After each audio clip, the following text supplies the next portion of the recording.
My 70's Confessional, where Miguel Myers ATX and Anthony Jerome M discuss one iconic horror movie for every year of the 1970s. Miguel loves the 70s. I do not. On this journey through this unique decade, we'll find out, do you really think the 70s are that great, or are you normal? This is the shit. What is this? The sixth episode? That can't be. It's getting too close to the end. What is that? Wait. 70, 71, 72, 73, 74, 75. This is the seventh episode, Anthony? It is. It is the seventh episode. I don't like that at all, man. I don't like okay. All right. So this is the seventh episode of My 70s Confessional. We're here to showcase some of the finest horror movies that the 70s have to offer and see if we can't help Anthony get a little taste and also an appreciation for 70s horror movies specifically and the 70s in general. So, Anthony, seeing as how this is our seventh episode, three more to go. So, our last episode was Satanical Pandemonium, and I feel like we're riding on a high off of that one. Absolutely, we sure And I, are. and I want to know how you're feeling going into this one. Um, I'm excited. I'm a little nervous to be leading the episode because, like I said, I don't know if I included too much or not enough. And so I'm just a ball of nerves. But I'm incredibly excited because this movie, Carrie, and I want to know your history with it as well. But this movie, Carrie, I have like a long history with this movie. It was one of those movies that I thought I saw because it was always on one of those channels like TNT or Turner Classic Movies. It was just always on, and Christine was always on. And I remember Cujo as well. But like, I always saw this movie in parts, and my mom always talked about it. And like, the ending was iconic. I knew about the ending before I even saw the movie. And I actually didn't sit down to watch this movie from beginning to end up until very, very recently. And I had no idea what a fantastic fucking story it is. It We'll get into details later, but I had no. I love it. It's amazing. I can't wait till my niece is old enough to watch it. Like, I definitely want her to watch this. Like, I think girls and horror fans should watch it. Guys too. To blah blah blah. I can go on and on. Miguel, back to you. I'm feeling so much better because for a while there, 75 Texas Chainsaw Massacre really brought us back. Really was detrimental to our friendship and your relationship with the 70s. But now we got two good movies going in. I'm feeling great. So my history with Carrie, I saw this when I was younger. I don't know exactly. It's one of those movies where to me it feels like I've always known about it. I've always seen it. Mm-hmm. Um I'll first of all, I just want to apologize. I'm a bit nasally because I'm stuffed up. So sorry if I'm sounding rough or if I'm doing like this a lot. And That I just made it apologize worse. if I do. As I say, I apologize if I do that too, just because I'm fucking annoying. So, No, when you do it, it's cute. When I do it, it's like, nah. oh Jesus, shut up. So yeah, it's one of those movies to me. It feels like I've always known about it and seen it, especially when I had an older brother who was really into horror movies. Um, but I watched it the first time I can remember rewatching it was in high school, and this was I didn't really start partying and going out and stuff like that until after high school. And so during high school, when my friends would go out or whatever, Friday nights, I would go to Hollywood Video or Nice. Blockbuster, and I would just, I think mostly Hollywood Video. They had more of a horror section where you can buy stuff, and I would just peruse their VHS section and just pick out movies I'd never heard of or movies I did hear and I wanted on VHS. And one Friday night I picked up Carrie and I took it home and I watched it. I was like, holy shit! Like I remember I've known about this movie, but like you said, I don't know. It feels like Carrie is in the horror sphere, right? But it's Mm-hmm. never given the respect I think that it deserves. I don't know because this movie is fucking phenomenal. Like it's a Mm-hmm. great fucking movie. And so when I saw it in high school, I was like, oh hell yeah, I love this. But then I went years, probably a decade, without watching it again, and I don't know why. And then Mm-hmm. I saw it somewhere in the mid 2000s, and I loved it again. I think when when Carrie 2 came out, The 20 Rage or the something. oh my god. We won't be talking about that movie, That right? was a shit show. Jesus Christ. And I was like, again, great movie. And then I saw it when the remake came out in like 2011 or 20 whatever around that time. 2013 with what's her name? It's not Chloe Grace Moretz. I don't know. Yeah, that sounds about right. I don't know either, but I saw it around then as well, and I was like, fuck yeah, love it. And then recently I bought it on Blu-ray because I was like, yeah, I have to have it for my collection. And then I saw it for preparing for this show, and I'm like, oh fuck, Carrie is really good. So I don't know what it is in my head that I can't get it to stick that it's a great fucking movie. Mm, maybe I don't know for you. Maybe the fact that it's kind of a slow burn. Well, it's just would we call it a slow burn? That's a great point. It's mostly a coming of age teenage high school drama about Mm-hmm. a girl, who's being picked on, who's being bullied, and it doesn't really turn into horror until the last quarter of the movie, the last 15 minutes of the movie. Mm-hmm. And Mm-hmm. so for me, and I'm not saying this isn't horror because by all means this is 100% horror, but Mm-hmm. in my head maybe it's I'm equating because the horror doesn't start until the last 15 minutes. Maybe that's why I never really think of it Mm-hmm. in such a way. So yeah, I don't know, but I love slow burns, and this is definitely a slow burn that pays off in the end, Okay, yeah, which absolutely. which is great. Absolutely. So, all right, Anthony, are you ready to go back, way back into time? The year is 1976. The top 10 musical stylings of the year, starting with number 10, A Fifth of Beethoven by Walter Murphy and the Big Apple Band. Fuck if I know. Love is Alive by Gary Wright. 50 Ways to Leave Your Lover by Paul Simon. That song is dope. I really like that song. Love Machine by The Miracles. Yes. Kiss and Say Goodbye by The Manhattans. Play That Funky Music by Wild Cherry. By the way, Mm-hmm. we haven't said funky in any of our episodes, which I think is a major failure. We should have been saying funky over and over again in like Texas Chainsaw Massacre because that movie was funky. The people in it were funky, right? We would have given the wrong idea that we mean that they're cool. Right. No, because I'm not trying to use that. No, that's too. I mean, that's giving them too much credit. They looked funky Yeah. in the way that we use the word now, though. Yeah, exactly. Coming in number 4, December 1963, Oh What a Night by the Four Seasons. Oh, nice. That's a great one. Disco Lady by Johnny Taylor. Number 2, Don't Go Breaking My Heart by Elton John and Kiki D. And number 1, Silly Love Songs by Wings. I don't know that one off the Mm-mm. top. If you were to hum a couple bars, I would probably know it. Oh, I don't know Damn. it. By the end of this whole experiment, we're gonna have Anthony singing one of these like top 10 classics. Oh, you It know what? I actually do have one. okay. Yeah. Let me remember the words. Oh, you ladies, puppy pussy like this. Shake your body, don't stop, don't miss. Wow, wow, obscene. But even that was great. That was hot. I liked it. Have you never Um, heard that song? yeah, yeah, yeah, Oh, yeah. no. Okay. Okay. Anthony, I'm goddamn, sorry. I know I'm an old. All right, so that was the top 10 music songs of the year. So the most popular movies of 1976. Coming in at number 10, The Bad News Bears. 9, Midway. 8, The Enforcer. 7, The Omen. Hail Satan. Oh, Hell yeah. nice. I did The Omen with Eileen from Uy Que Horror, so that's in season 1. Y'all should check that out. Please Uh, do. All of the President's Men.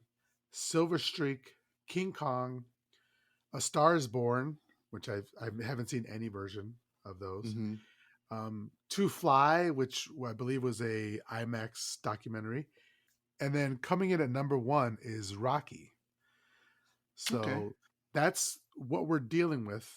That's what year we were in, what was going on in the popular conscious, and then coming in at number 17 was our little movie Carrie. So it actually charted. which is Cool. because Satanica Pandemonium did not chart at all. So, They were like, it's in Spanish. I don't care. yeah. So, as everyone knows, Carrie is famously Stephen King's first adapted movie. And then he went 3 years before having another adaptation, 1979's TV miniseries Salem's Lot. And then King tightened his grip on us, the constant reader, and has never ever loosened it. King is that meme of Jeff Goldblum with the two women where he's hugging one and choking the other. And we're have you seen that picture? I don't think so. Okay. Hold on. I gotta Oh, okay. I've never seen this picture before. Oh really? Yeah, never. Okay. Jeff Goldblum holding one woman and choking another. Okay. Yeah, so I feel like that's who we are. Stephen King is Jeff Goldblum, and we're the audience who just loves being choked by Zaddy. Right. Or That- embraced. yeah, Whatever your speed. this is not to say that King is perfect because we all know by all means Hmm. Stephen King can in fact do wrong, right? Right. Stephen King can do wrong. Yes, And I'm just going to say this here as someone who doesn't like being called the N word, Stephen King can do some wrong. Okay. yeah, So, he has done wrong over and over in his career, but we love him. He's problematic gay, right? right. So, um, after The Shining in 1980, King had 13 other films in the 80s alone. It was Creepshow, Cujo, The Dead Zone, Christine, Children of the Corn, Firestarter, Cat's Eye, Silver Bullet, Maximum Overdrive, Stand By Me, Creepshow 2, The Running Man, and Pet Cemetery to round out the decade. So King's ascent to the throne of horror royalty is well documented with horror fans. So what is your Anthony, what is your experience with Stephen King, being it reading his books or watching his movies? Like, how do you feel about Stephen King? I enjoy Stephen King's work. Out of all those movies you listed, I've seen most of them. I think there's three of them that I haven't. And I'm literally just sitting here right now, like, hey, wait. Am I a full on Stephen King fan? At least those movies, right? But I've always liked most of the work that I've seen. I like The Shining. I like Doctor Sleep. I like Carrie, Christine. Christine, I only saw for the first time last year, and I love it. It's one of my favorites. Mm, Um, the only book of his that I've ever actually read, and that was it. It was a good book. It was a great read. As we all know, there's unnecessary parts in there. yeah. Like we all know that. I would like to read The Tower, simply because I love the whole world that he's built. Like Mm, I love the origin of like Pennywise and the turtle that helps out the Losers Club.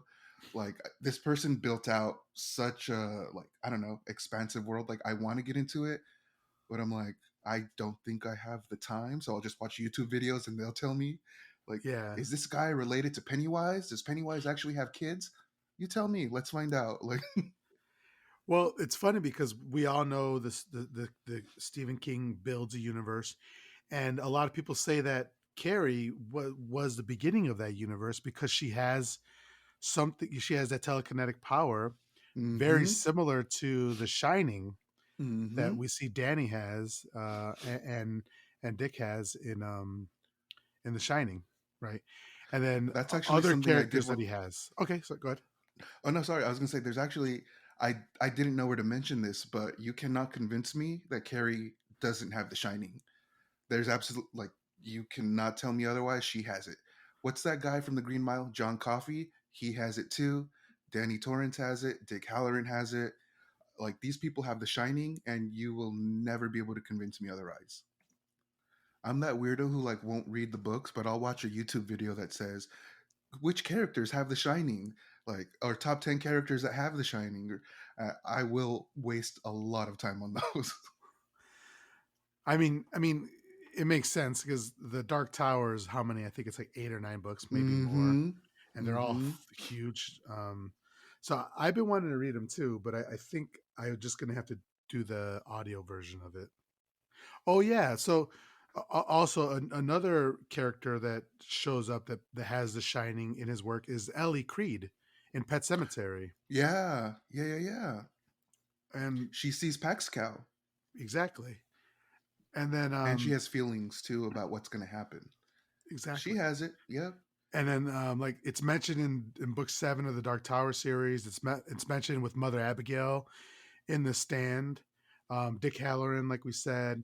Um, and then it shows up in it. A lot of people think that the reason why the group was able to come together, the kids would come together because they had various forms, or they had the Shining in various like power levels Mm, together, or at least maybe one had it and brought them all together. So right. I think it's just genius that like a book that he wrote in, well, so probably 74 or 75 or whatever, and the movie came out in 76. That Mm-hmm. was like almost the entire basis for this cinematic universe, or this literary universe that he created. Yeah. And like we're all just starting to like piece it together now, you know? Right. Didn't he also do Dreamcatcher? Yeah, he did Dreamcatcher. So I know they got their gifts from an alien, but it acts a lot like The Shining. They're all talking to each other mentally as well. Yeah. Okay, interest. Oh, see, maybe some of those N words get a pass. I don't know, No, Stephen King. no, no, They don't. They don't. no. Yo, man. And also like Ted Brautigan in Hearts of Atlantis. He had the shine, which I read the book and I've seen the movie, but it's been a very long time. But yeah, man, I just love that sort of shit. He is like really good at weaving together all that stuff. Um, so that's Stephen King, but somebody who doesn't get talked about a lot, or at least in horror, I feel, is Brian De Palma, the Okay. director of this movie. De Palma's first horror movie was 1972's Sisters, about a dysfunctional set of sisters. That's a really great movie. I would recommend. And then that was followed up with 1974's Phantom of the Paradise, which is like a rock and roll version of Phantom of the Opera. And I Okay. don't normally like musicals, but this one is so much fun, and it's kind of like Rocky Horror Picture Show, but I like this one more than Rocky Horror Picture Show. Okay. Let So me write so that that down. so that was in 74, Phantom of the Paradise, and then 76 brought us Carrie, and then in 78 he did The Fury. So he's got in the 70's alone, he's got 4 horror movies back to back to back to back to back. And then later on, he directed another horror movie. But he's also known for his crime and mystery dramas that closely border the horror genre.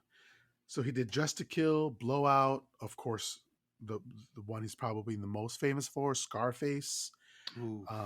Body Double, Snake Eyes with Nicolas Cage, and then The Black Dahlia are all closely linked to horror. So he's also a writer who's helmed most of the movies that he's directed. He didn't write this one, but he's written a lot of the movies. So about Brian De Palma, I wanted to read from an article written by Christina Barak in DW.com, because while I was reading up on Brian De Palma, there was a lot of comparisons between Brian De Palma and Alfred Hitchcock. Rightly Oh. so, because he outright copied or did homages to, right, depending on which way you're looking at, a lot of scenes from Alfred Hitchcock. Okay. So she talks about a little bit about this in the article, so I wanted to read that.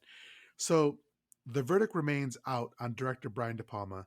Is he an imitator of the film greats who preceded him, skillfully copying his role models, or is he an American film genius, innovative with his own unique style?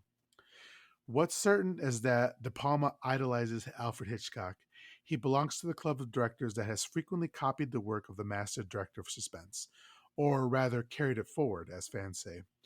De Palma belonged to the inner circle of quote unquote New Hollywood, an innovative and diverse movement in American cinema that emerged at the end of the 60s and during the following decade, the 70's, proceeded to turn the old, stuffy Hollywood system on its head. Alongside directors such as Martin Scorsese, Steven Spielberg, George Lucas, and Peter Bogdanovich, De Palma was bold and energetic.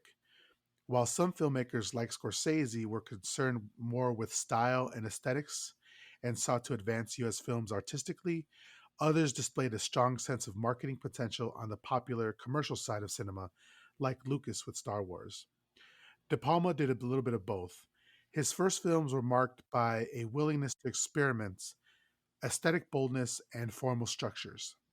At the same time, they were highly entertaining, suspenseful, and exciting. With films like Carrie, he became a specialist in horror and psycho thrillers. This combination reached its apex in his later films, and not always to his advantage. Movies like The Untouchables and Mission Impossible drew huge crowds to the theaters, yet were criticized by some for being shallow and predictable in comparison to his earlier works. De Palma's themes have remained consistent throughout his career.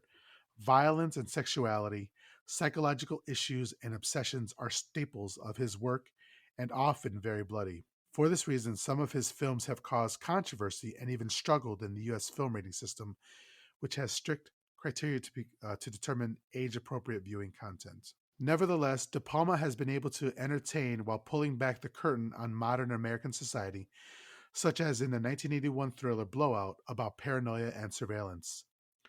Polished, refined visuals have been fundamental to De Palma's work. There are very few directors who can use effects like time lapse and split screen as well as he does, much to audiences' satisfaction. In this, Alfred Hitchcock was very much his role model. So much, in fact, that some of De Palma's films, Obsession, Dressed to Kill, seem to be remakes or variations of Hitchcock's movies. Through the smallest of details and illusions, De Palma channeled his predecessor's work with incredible skill. Whether or not he is a simple Hitchcock copyright or a brilliant innovator remains debatable. Film historian James Monaco noted in his 1979 book, American Film Now, that De Palma's most successful films in commercial terms were the ones that imitated the master. De Palma's later films, such as Mission Impossible, proved even more successful, though they no longer resemble Hitchcock.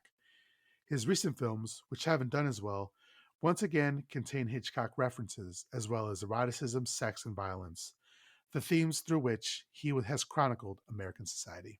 So there's this connection between him and Hitchcock, and there's even scenes in this movie that almost directly mirror scenes in Hitchcock movies. And when we get there, we'll talk about it. And Ooh. even like musical stings, right? Mm-hmm. I mean, that are Mm-hmm. very obvious. So, but yeah, that's Brian De Palma. I really like him. He's I don't think people really see him as a horror director because he hasn't done too many since the 70's, but Mm. he has a really good staple of horror movies under his belt. That was very cool. Yeah. I guess people probably see it as kind of like, what have you done for me lately? It's like, listen, his foundation is horror. Respect it. I didn't know it. I didn't know these things, but it's very good to know. You know, it's also like he's probably tried to distance himself as well because Oh. very few horror directors get to kind of play outside of the genre. I think maybe Guillermo del Toro is the only one who's kind of allowed to do that sort of stuff. Or yeah, really, like right. I can't think. I'm sure there are, but right now I just can't think of any. But Mm-hmm. once you get typecast as a horror director, it's kind of hard to get out of that. So I don't blame him for maybe himself um, distancing himself. But yeah, that's Brian De Palma. So I guess now we can get started talking about the movie. All right. So we are going to get into Carrie. As you already know, it's in 1976, like American. I've seen it described as a supernatural horror. I agree because I can't think of anything else. Yeah, It's very real life horror. I was trying to think of a subgenre because we know we've been doing subgenres, Mm-hmm. and I really couldn't. And I'm sure there's something that I'm not seeing. A subgenre, maybe. Uh, Suburban teen exploitation. yeah, something like that, right? Yeah. But sorry, go ahead. No, no, no, you're fine. Because this movie, it's horror. There's a lot of horror. Well, not horror. There's a lot of scary elements to it. Like there's abuse, right? There's the bullying and the like. So there's things that happen in real life that are actually kind of scary. So supernatural horror, if you want to call it that, I guess. I haven't seen anything else saying different. Or So also like religious horror, right? yeah, yeah, yeah, yeah. Absolutely, absolutely. Because that's the fundamental thing in this movie. So yeah. Mm-hmm. Very that. Um, So this film was directed by Brian De Palma. The screenplay was written by Lawrence D. Cohen, and it was adapted from Stephen King's 1974 book of the same title. So what I'm gonna do is I am going to get into the cast because when I go through this, I'm going to call them by the names that they have in the movie. I don't want to stop what I'm saying to say, oh, this is Carrie, played by Sissy Spacek. So I'm just going to get the cast out of the way right now, and then we'll get into the movie. Um, so the stars of the movie: Sissy Spacek, who's our main character, Carrie White; Piper Laurie, who's Margaret White, Carrie's mother; Amy Irving as Sue Snell; William Catt as Tommy Ross. Later, we'll find out that they're the good couple. John Travolta as Billy Nolan. Nancy Allen as Chris Hargensen. They're the bad couple. Betty Buckley is Miss Collins. PJ Souls as Norma Watson, the annoying girl with the red hat. Miguel started smiling when he heard PJ Souls. Hold on, I can't hear you though. We love PJ Souls. She's a horror queen. Obviously, her most famous role was in Halloween, where she played Linda Vanderklink. Ah, shit! I'm about to lose my card. Ooh, hand over your Halloween tattoos. Oh man, Give, give me, give me just your all of them. skin. And I even spelled it Halloween when I was Hollow. looking it up. Jesus Christ! They don't even have her last name in IMDb. What? They just have PJ? No, I mean the last name of the character. Oh, my mistake.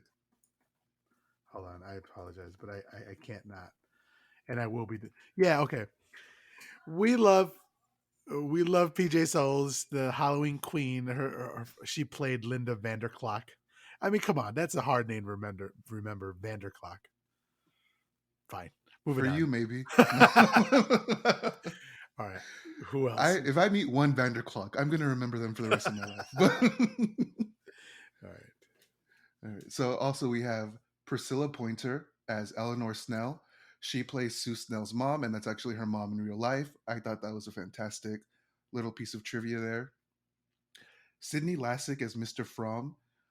I don't know him by name, but I believe that's the asshole teacher, right? Yes, I believe so. Okay. We have See, Stephen. asshole teacher or the asshole principal? Oh no, that's not the principal for Okay, sure.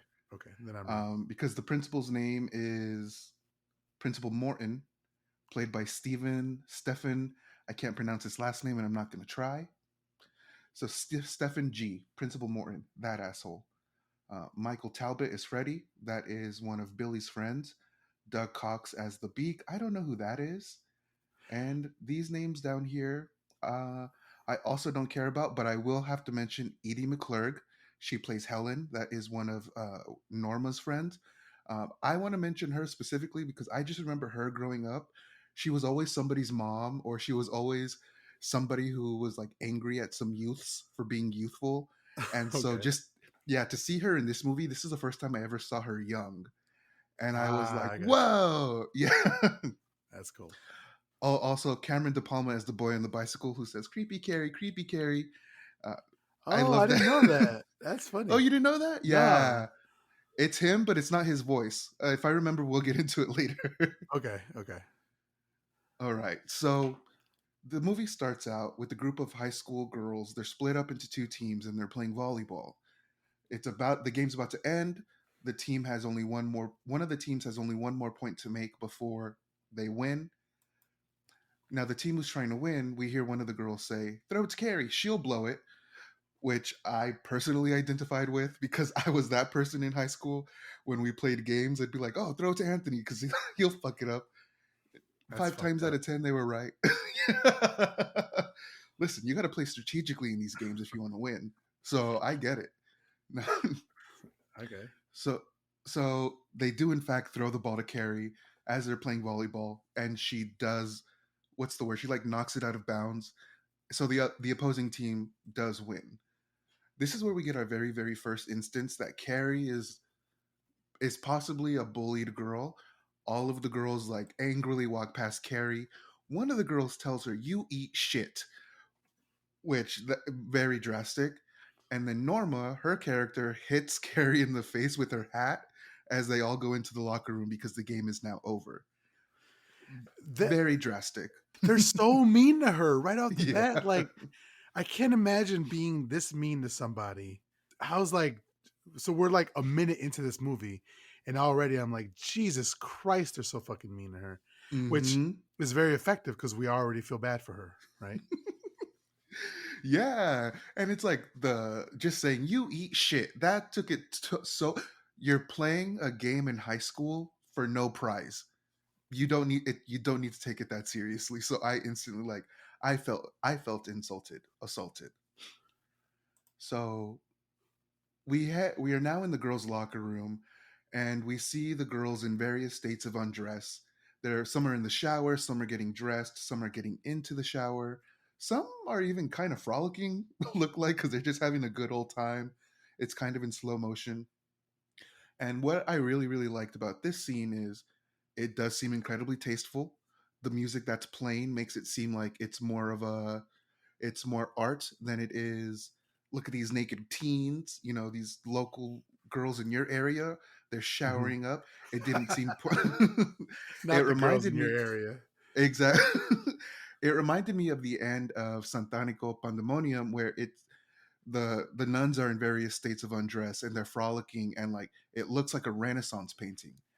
When I Mm. saw this scene in Carrie, it fully reminds me of a Renaissance painting. There's so much going on in every corner of every scene. Like if you had that scene of the movie and you had it shot by shot displayed out long wise, it would look like a Renaissance painting. Just everything going on throughout all the scenes. Yeah, completely. I have to do a counterpoint here just because Oh, I did watch this with my wife and mm-hmm, she was laughing hysterically at this because let's keep in mind this was written by Stephen King. The mm-hmm, screenplay was written by a man. This was directed by a man. And I don't remember how the book started, if the book started like this or not, but um, it was comical to think that like women are just like running around, naked, laughing, like tugging on each other's towels and stuff like that. Like it's kind of ridiculous. Maybe it happens. But from everything that I've been told, that's not how it happens.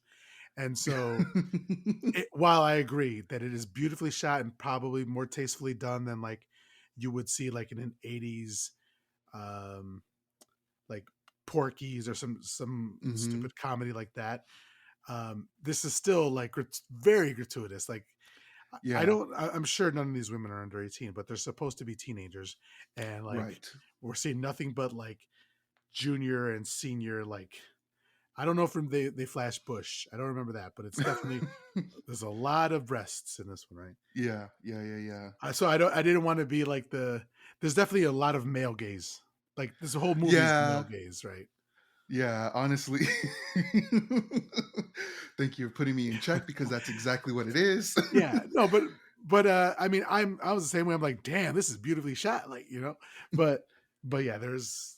I'm sure from my wife's perspective, she's like, this is ridiculous. So Right. Well, I guess I just kind of thought because that's how guys in the locker room are. So, yeah, well, we're different. Like we don't have any problem like tugging on each other's. Wait, what? well, yeah, Yeah, what? Just wait, hey, our front hey, tails. where do you go, Miguel? Yeah, we don't have any problem tugging on each other's front tails. Like that's no problem. No, yeah, we just like just hug and joke and laugh around and play Yeah. So, swords. right. So I guess maybe that I just thought it was kind of that. So, Okay. but I totally understand that other perspective. That honestly seems way more likely. It's like girls don't do that. Yeah. All right. So we're going through the locker room. We're seeing the girls literally kind of frolicking, and we zoom in to our main character Carrie, who's showering. I will say this part did make me a little bit uncomfortable because I just don't want to watch somebody showering. I just I just don't want to. Well. Um, Also, this is the first scene in which we see a resemblance to sorry, the first scene in which we see a resemblance to Alfred Hitchcock, right? Because oh in wow, the okay. Psycho when we see that character bathing, it's really sensual, and Hmm. that's what's happening here as well. So yeah, that's the first scene. Did you notice the shower nozzle? No, no. So the shower nozzle, it kind of fades. It's so fucking so like blatantly sexual, like as to be like, oh come on, man, I see what you're doing. But like the shower nozzle is shaped like a dick, and Oh, it's like raining down on her this water, and then Jesus uh Christ. like she's being come on by Yes. this water, dude. Yeah. Like all her, so it's very sexual, dude. It's very sexual. Man, I didn't notice that, and I've seen this movie like maybe 7, 8 times. Didn't need to know that. Wait, did you? Did I not send it to you? No, you sent it, but I see something gold. Yeah, yeah. That gold, that's the shower nozzle. No, you're fucking with me. No, that's a shower nozzle. It looks like a fucking dick coming on her. So right now it was transitioning. So at first all we saw was a nozzle, and then it was transitioning into the shot of her, and the nozzle disappears. But this shot right here looks like the nozzle, the dick is coming on her. I did not see that. Yeah. Whoa. I It's didn't this see that. fucking movie is horny for teenagers. Right, very golden shower energy. Mm-mm. Yep. Not the golden shower. I was not well, I don't know which is worse, golden shower or like a cum shower. Like prob- Catch me on the right time. And All right, cool, cool, cool. so Carrie's showering herself, and it's supposed to look artistic and very sensual, very personal, very, you know, not creep. It, I guess the vibe is supposed to be not creepy. However, Carrie's washing herself, and suddenly we see that she's bleeding, and the blood is coming. It's going down her leg. Now, as the audience, as adults, we know that this is her period. Miguel, were you going to say something? I'm sorry, like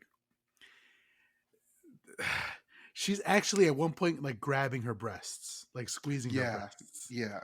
So I just wanted to point that out because the Palma. Luckily, she's 25, playing a 17-year-old or 16. No, how Hmm. old are you? Seventeen or She's a 18, I assumed. late bloomer, right? Because I think girls get their period earlier, like 13, 14. Oh, I I don't suppose know. so. Then, yeah, yeah, yeah, So yeah. she's a late bloomer, so, but yeah, it was just so weird that like through this male, like, did De Palma tell her like, hey, can you grab those breasts a little for me? Right. What was the I, direction in the yeah, shower? like It's yeah, I know that you're in the middle of this gym shower, but hey, can you grab those titties a little bit? Just, yeah, yeah, it was weird. It's yeah. just weird. I think the music that was playing in the background, that's supposed to make us think it's artistic because this is Right. classical music, and I couldn't tell if she was just covering herself up or if she was instructed to like kind of massage herself. Yeah. I don't know. The classical music fucks it up. If you put metal music, I'll be like, hey, what's this smut on my screen? Yeah. So I just wanted to say that. Sorry, go ahead. Yeah, no problem. So we as the audience, we know that this is more than likely Carrie having her period. However, Carrie is absolutely unaware of what's going on and what's happening to her body, and I I can totally understand why she gets sent into a panic. She's bleeding, as people know. When you bleed, it's it's never good. No one bleeds for good reasons. So, and also we later find out her mom never told her about what she should be expecting about her body. Yeah. You gonna say something? How do you know? You're looking at these micro facial expressions. So I don't want to keep interrupting you, but um, I think you're going to say something about it a little bit. You talk about like her like attacking the women, not attacking her, but like Oh, she's of basically course, got okay, yeah, pleading for yeah. So help. yeah. So go ahead. Oh yeah, so this causes Carrie to panic, understandably so, and she, what's the word? Very scared, is walking out of the shower, pleading to these girls for help. She, all the girls are like, "Ew, what the fuck? Get away from me!" Because she's kind of covered in period blood, and none of the girls are willing to help. And she finally gets to Sue Snell. She's like grabbing Sue Snell by the shoulders, like, help me, help me. She's very, very, very, very distraught. And one of the girls, Chris Hargensen, she like gleefully responds by pulling out a tampon and just flicking it at Carrie. And this causes like all of the other girls to laugh. And what the girls do, they do a very, very shitty thing. They like taunt Carrie back into the shower. They basically back her into a corner. And Sue Snell, who Carrie had originally asked for help, she starts grabbing the pads out of, I guess they have a dispenser in the locker room, and starts handing them. Okay, this is extra. She starts handing them to the other girls. She starts throwing them, and this is where they all start chanting, "Plug it up, plug it up, plug it up!" And they're throwing not tampons. They're throwing pads at Carrie. And while I'm watching this, I'm like, I'm watching bullying happening. Like they're bullying, like they're bullying her. They're bullying the life out of her right now. What the hell is this? It's like Yeah, passing out vegetables when you're at a bad show, and so they can throw the tomatoes on stage. that's It fucking just seemed very that kind of energy. one thing I was gonna say was that the direction that she had from De Palma in this scene was to act as if you've just been hit by a Mack truck. And so she is just fucking out of her mind. She doesn't know what the fuck is happening here, and that's the direction she was given. And also, can you imagine just being in a locker room and somebody with period blood comes up to you and it grabs you by the shirt and smears that period blood on your Mhm. shirt? I mean, I'm not saying that she deserved to be bullied, but No. I individually, Carrie and that person that she grabbed by the shoulder, we got problems because you shouldn't be grabbing anybody with your blood on your hands. I was gonna say, yeah. First of all, blood in general, no. Yes. But I never really understood why men are so weird about period blood.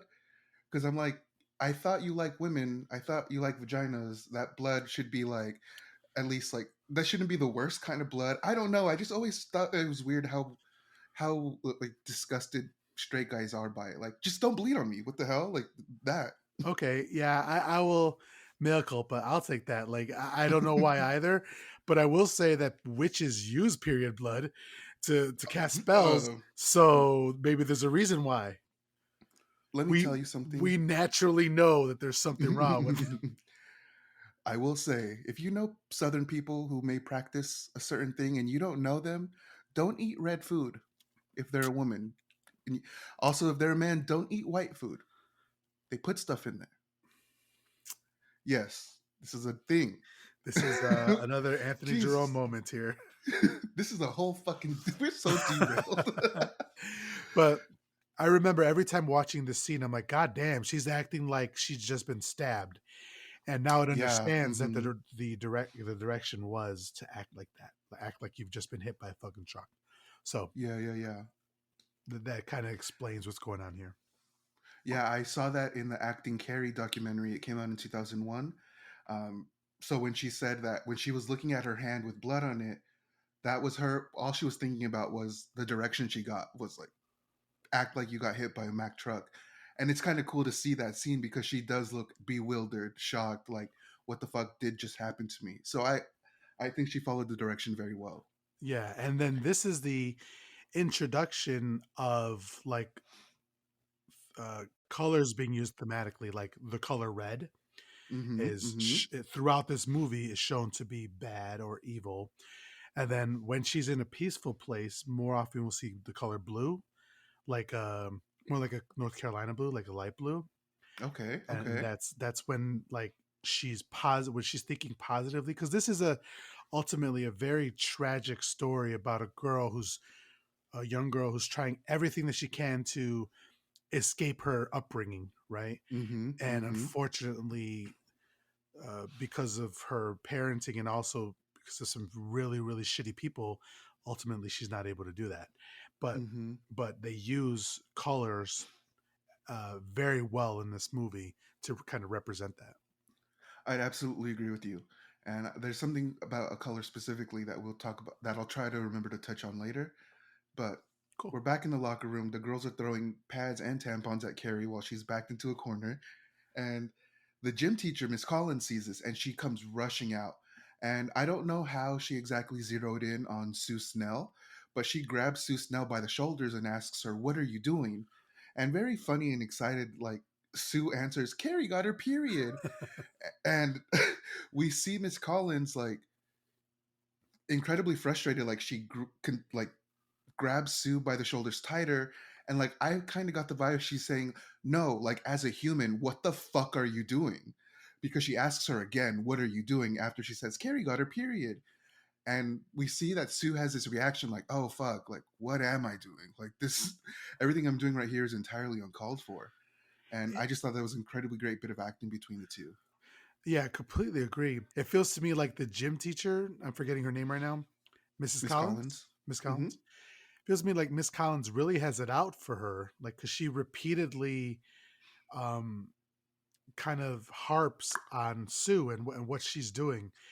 And I don't know because I know like that sometimes some teachers have a more of a connection to students, Mm-hmm. and Mm-hmm. when that student fucks up, they're like, "Come on, man! Like I thought better of you, Mm-hmm. and now you're disappointing me." So I don't know if that's the relationship that's happening or whatever. Because even throughout the movie, when Sue's her name, right? I'm bad with names. Yes. Yeah. Oh, Sue Snell. Um, when Sue tries to make good on it, Mm-hmm. regardless of whether or not it's a good idea, the Miss Collins is like still harsh on her, and even at the end in the prom, she's like really harsh on her and kicks her the fuck Mm-hmm. out without like allowing her to explain. So I was really curious about that relationship. Right. I just think Sue was like in the front of the girls, it kind of not leading them, but I would assume, a situation I walked upon, I would assume they're the leader. So I kind of see why maybe she zeroed in on her. But later on, actually, I do talk about it later, where Miss Collins actually has a realization. She's talking to Carrie very nicely, and she has a realization. So we can go into a little bit later about why she's a little bit harsh throughout the entire movie still. Uh, Oh yeah, so Miss Snell, she not Miss Snell, Miss Collins breaks up the commotion, and she tries to console an incredibly distraught Carrie, and Carrie will not stop freaking out. She's grabbing Miss Collins, like, help me," and 3 seconds of this, and Miss Collins is like, "No," and slaps Carrie. Like, you need to relax, calm down. She slapped a little sense into her, and that if I may, that was another yeah, scene that Hillary was like, "What the fuck?" Like a woman wouldn't do that. Like that seems like a very male thing to do, to mm, slap somebody within a couple seconds who you know is going through a traumatic experience, you know? And she was like, "What? Why the fuck would she do that?" Like, yeah. So I just kind of wanted to showcase like a different viewpoint because for me, yeah. I was like, yeah, fuck her. I mean, sorry, I No, was like, oh yeah, slap her because she is being belligerent, not belligerent. She's being what's the it's word? far too much. Yeah, to me, it seems overly dramatic, but you Mm. know, I was wondering, so does Hillary think that the girls would have made fun of her like the way they did because they're like high school girls? I think that part she didn't have a problem with so much because she knows that girls, well, everybody can be cruel, but specifically Mm-hmm. like high school girls can be cruel. But like everybody being naked in the beginning, or like the slap the coach slapping her right now, it seems to her it seemed a bit much. Got it. Okay, that makes total sense. So as Carrie reaches the height of her panic, a light bulb mysteriously explodes. After the slap, Miss Collins manages to console Carrie and finally get her to calm down, and she starts to begin what like menstruation is. So after this incident, we cut to Miss Collins and she's speaking with the principal as Carrie is sitting outside of the office. Miss Collins is explaining the entire situation that just happened in the locker room, and this fucking asshole is trying to stop himself pretty much from vomiting when he sees the blood on Miss Collins' shorts. Like, it's just fucking blood. And he's visibly upset. And I'm like, imagine what happened to the girl when she was in the locker room. I'm pretty sure she's more upset than you could ever be at the sight of blood. I just found it incredibly annoying. So after the principal gets all of the details, he asks his assistant to let in Cassie White. Immediately, Miss Collins corrects him. It's Carrie White. And I have feelings about that, but Yeah, and he but does it a however, couple more times, right? He's a fucking yes, he dickhead. does, as he does. He so when once he's corrected by Miss Collins, he calls her Cassie again, immediately right after he's told that her name is Carrie. And he dismisses, so what he does is he actually dismisses Carrie for school from school for the afternoon because it's a traumatic event. You need to go home, relax. And he calls her Cassie for a third time. Now, this is where Carrie, she just, what's the word? Meekly says, it's Carrie, trying to correct him. Mhm. And I think what's happening is she's really focusing on the ashtray, and there's a cigarette in there, and the smoke is kind of getting into her face. So I think that this is kind of bothering her because what happens is he calls her Cassie for a fourth time. And angrily, she says, it's Carrie. And like, this is when the ashtray she was focusing on, uh, like, it looks like it's thrown off of his desk. Everybody freaks out. Not freaks out, but Miss Collins starts cleaning it immediately. Miss Collins starts cleaning it immediately. Principal doesn't know what just happened. Carrie runs out, and all I could think was, "Yes, Carrie, you tell him who the fuck it is because there's no reason he should have been calling her Cassie that many times." Yeah, I love that we're introduced to her and we think of her as like this meek little woman, little girl, but Mm-hmm. like she stands up for herself. And this is like the first inkling we see of that because throughout the movie she stands up to her mom as well. And like Mm-hmm. a lot of times it's not enough because her mom overpowers her simply by being the mother, the Mm-hmm. parental figure. But Carrie isn't, she's not a pushover, you know. She actually tries to advocate for herself, and this is kind of Mm-hmm. like the one of the first inklings we see of that. Right. And honestly, when it comes to people getting your name wrong, I'm all for however you react is totally appropriate. Like there's people at work who they'll message me and I've never spoken to them before. So they have to find me, Anthony last name, and they'll still call me Andrew. And I'm like, The "What fuck? the fuck is this? You had to search up Anthony. Why are you calling me Andrew?" And it gets under my skin. I'm like, "You're being shady right now, aren't you?" Like you're Yeah, like is that a name you see all the time, Andrew instead of Anthony? Because that only at work, only at work. that is so weird. Like that Mhm. both names besides an, like what, that's so weird. That's I hate that. I Yeah, it's like I get Miguel with a McQuell with a Q a lot. McQuell. that's so stupid. Yeah, it's like okay, that's just you don't know the language. You don't know like alphabets. But You're being wrong. Like so Carrie leaves the principal's office and she heads home. On her way home, we see a young boy, Brian De Palma's son, riding on a bike, and he shouts out to Carrie, creepy Carrie." Having none of it, Carrie gives him one look and he falls off his bike. Now, I don't know about you, but I don't know why he thinks she had anything to do with that. Like it's just not I don't know. I'm not living my life teasing people, and if they something bad happens to me, I'm like, "Oh, they did that?" I, I don't know. It just yeah, I completely understand, but at the same time, like he's putting two and two together. Like I was just fucking with this chick, and then I fell. But I think this part, or with the cigarette lighter, the ashtray, hmm was hmm the first time we heard those strings. Those, Yeah, from Psycho. Or no, it yeah, wasn't in the shower when the light bulb exactly, exploded. yeah. Okay. Oh yes, in the strings from Psycho, we hear Yes. now in Carrie, uh, hmm and we hear that throughout the movie. And De Palma said that he had the idea for these strings, and then only afterwards did he realize that Hitchcock also did it in Psycho. And I'm like, I don't know about that, buddy. That's a big steaming pile of bullshit. Yeah, especially it'd be one thing if no other time in your career had you referenced Hitchcock or Psycho, but if you're known specifically for only referencing Hitchcock and Psycho and stuff like that, then I call bullshit as well. You know. I didn't know. Yeah. Sure. Oh, and also I wanted to say, did you notice that while Carrie was walking down the street in this suburban neighborhood down the sidewalk, and the kid was, biking around her, did that hmm did that look um It looked like Haddonfield, Illinois to me. Thank you very much. Thank you. Okay. All right. That's like 33 episodes in a row where we've mentioned Halloween. So I'm good. I'm good. Cool.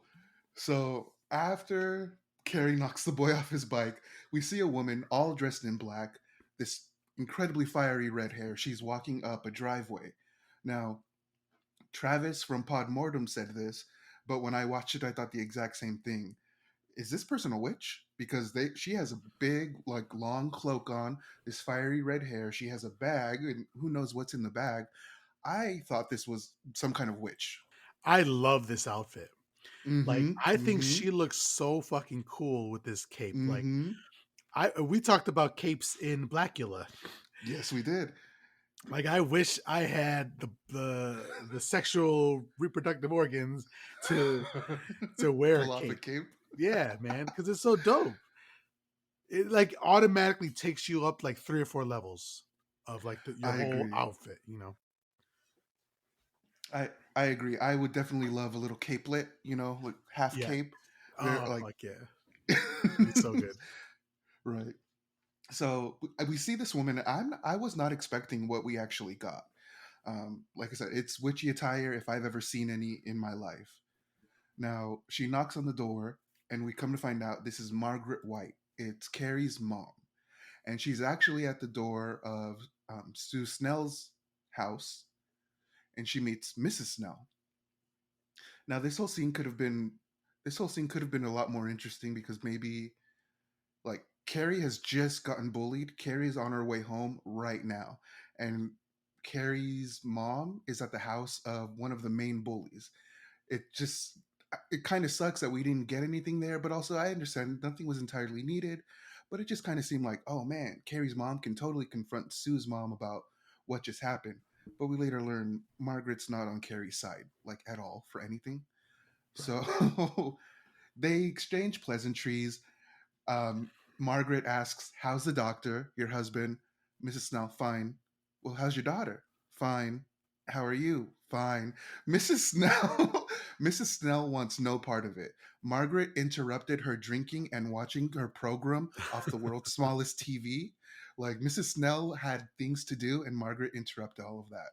So, I love the whole vibe. I love this like standoffish like neighbor vibe mhm. because I have the same thing with another neighbor, not neighbor Tim, another neighbor. And yeah, like if they just stood around, like I would not invite like we're gonna get there to say go ahead. Go ahead. Yeah, so begrudgingly, after Margaret's attempts at small talk, Mrs. Snell invites her in. And she's not happy about it. Never. So, No. yeah. It ain't working on me. You're gonna Yeah. stand your happy ass out there until I deem that there's a reason for you to come inside. Because as of right now, there's no reason. And it seems like this is something that she's done in the past, right? hmm So she hmm knows that this bitch wants to start reading to her, like wants to start reading scripture to her, right? And hmm like you're saying, she's trying to get her drink on. She's not trying to fuck Right. with you, you know? She has the world's smallest TV. She's trying to watch something off of it. So, with the TV that small, you got to watch it. She's got to watch her stories. Right. So, now, Mrs. Snell, what she does is she does something that I find incredibly nice. She says, "Hey, isn't Carrie in some of the same classes with Sue?" Margaret confirms, and Mrs. Snell tries to set up like some time for them to hang out, and Margaret like completely dismisses that. And I didn't realize till later that this actually was an incredibly nice gesture. I think people in the town know just how much Margaret, what's the word, Shelters? keep yeah, shelters her. Yeah, exactly. And even there's efforts from other people like, hey, she can hang out here, she doesn't always got to be hanging out with you. Well, and then I feel like I'm stepping on what you're going to say, but she offers her that, and instead she's like, "I'm here on the Lord's work," you know, like Mm-hmm. basically, Mm-hmm. fuck my daughter. Like she's gonna do whatever she needs to do, but here, let's talk about God and the salvation, Mm-hmm. and like God's salvation through Christ's blessing and all that bullshit. It's like, okay, so we see that you're a devout Christian first, and like a mother like fifth or sixth or something, you know. Right, absolutely right. Now, like you said, she is there to offer like religious literature specifically for teens because because as Margaret says, we're living in godless times. And Mrs. Snell, in my favorite moment, lifts up her drink, says, "I'll drink to that." and and she immediately like, "Oh fuck, I said that in front of the wrong person." And Right. she's like, "We'll read it. We'll read all your literature." I love So, this. I love her, like the mother here. mhm. Just love her as a character. Same. Now, Mrs. Snell is saved from a moment of awkwardness because the phone starts to ring. And she's like, "Oh, you know what? Let me go get that." So she goes to get the phone, and we can hear her say, "Betty, it Margaret White is here." Yeah, Margaret White is here. I'll try to get rid of her and I'll call you back. So we can easily tell Margaret has a reputation. She's clearly unwelcome. And I can probably tell Margaret White is the type to overstay her welcome. So you have to tell her to go, otherwise she won't. Right. And so in order to get her off her back, Mrs. Snell offers to make a $10 contribution to the church. And in this fucking bag of tricks she has, Margaret actually has a little collection box and like angrily or annoyingly accepts the money. And I did do the math. $10 is equal to about $50 today. So that was a pretty big donation for a random Yeah. visit. That's a $50? $50. That's a lot of fuck off money. Fuck that. If someone gave me $50, I will leave the room. So Yeah. And did you so we see notice now. that we can actually see Jesus Christ. We can actually Sue. see Sue in the background in the Yes, actually. kitchen. I Mm-hmm. thought that was real So cool. I did too. She arrives home from school quietly, and she's actually notices the interaction between her mom and Margaret when her mom is giving Margaret the $10. And so she asks, like, "Hey, was that Carrie White's mom?" And I think Sue is kind of shitting herself because she's like, "Did they tell you what happened at school?" But that doesn't come up. Oh, I didn't even think about that, right? Because she's probably like, yo, her mom found out, ran over here to talk to my mom. But Yeah. okay, cool. That's cool. Cause that's what would happen. Like I'd be shitting. Like, oh fuck. The girl I bullied, her mom's here. Mhm. So Mrs. White, Margaret, she leaves the Snell household, and we see her approaching her house. One of the things I thought was weird is there is a for sale sign outside, and also Carrie's looking out the window from the second story of the house. She's watching her mom approach, and this is kind of what gave me it gave me a feeling of Rapunzel. You know how Rapunzel's kind of locked up in her tower, like when she's at home with her mom. That's probably the only place she can be. I'm pretty sure Margaret White is a children are seen and not heard kind of parent. Mhm. Yeah. So yeah, I just kind of thought that. Now, Margaret gets a phone call and it's from the school. They're letting her know what happened that day.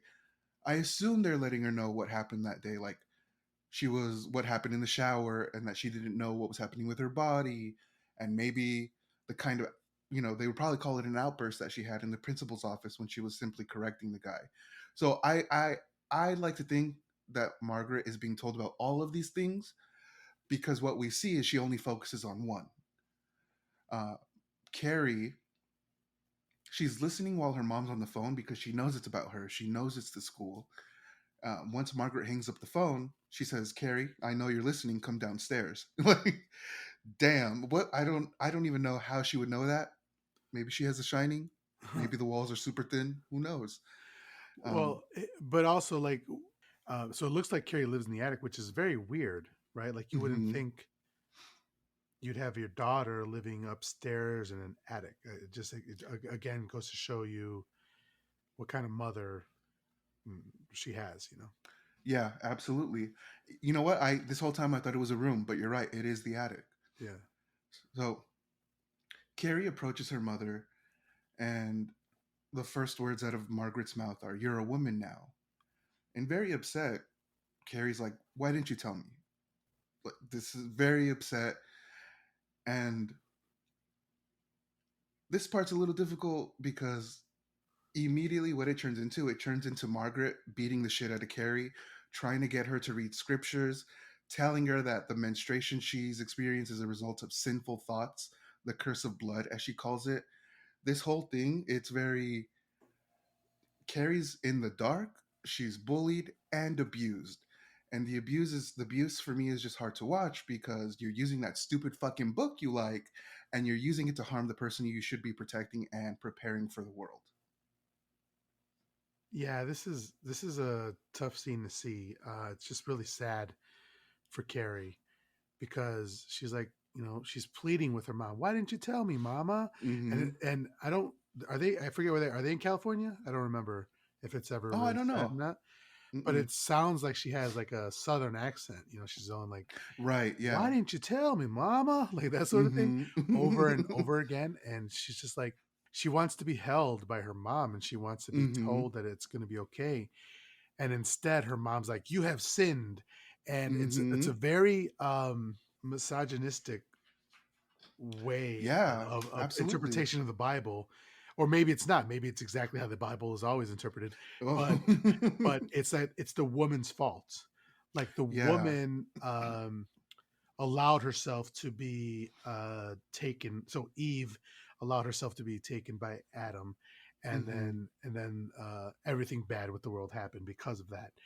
And actually, we find out later in the movie that this happened similar. Something similar happened with Carrie's mom and her dad, Mm-hmm. and so you could see Yeah. why she's got this kind of like psychosis about this sort of thing. This Right. this religious. I mean, to me, hot take here. To me, anybody who believes in religion has some sort of psychological damage going on because how can you?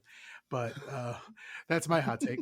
But specifically, hers her psychosis or her dilemma, her delusion here is being very, very harmful to her daughter, Yeah. and it's really sad to see that. Yeah. It just makes me wonder, like, what did she do when she was like a 13-year-old, 14-year-old girl? Like, when she got her period, like, did she automatically think that she sinned? Like, I just don't understand how her daughter has a period. Oh, you sinned. Like, it happened to you too, right? I would, maybe she had a hard life and she, Yeah, maybe it's trauma. the mom is giving me very much born again vibes because people who are born again or who aren't born into a religion but come into it are some of the like the worst people when it comes to like religious fervor, and this is what Mm, she's giving to me.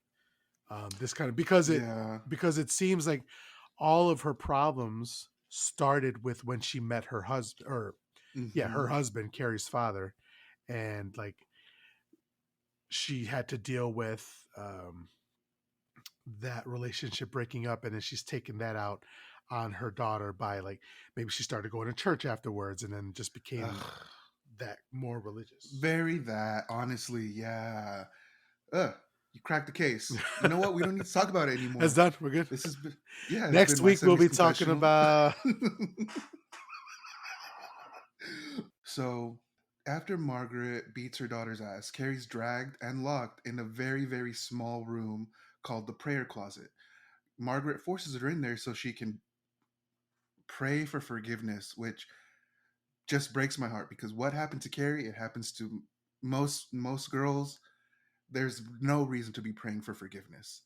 And Carrie is I wouldn't I don't know how to properly address her reaction, but she's freaking out. She's pounding on the door. She's saying, "Let me out! Let me out!" She doesn't want to be in the room, and it's understandably so.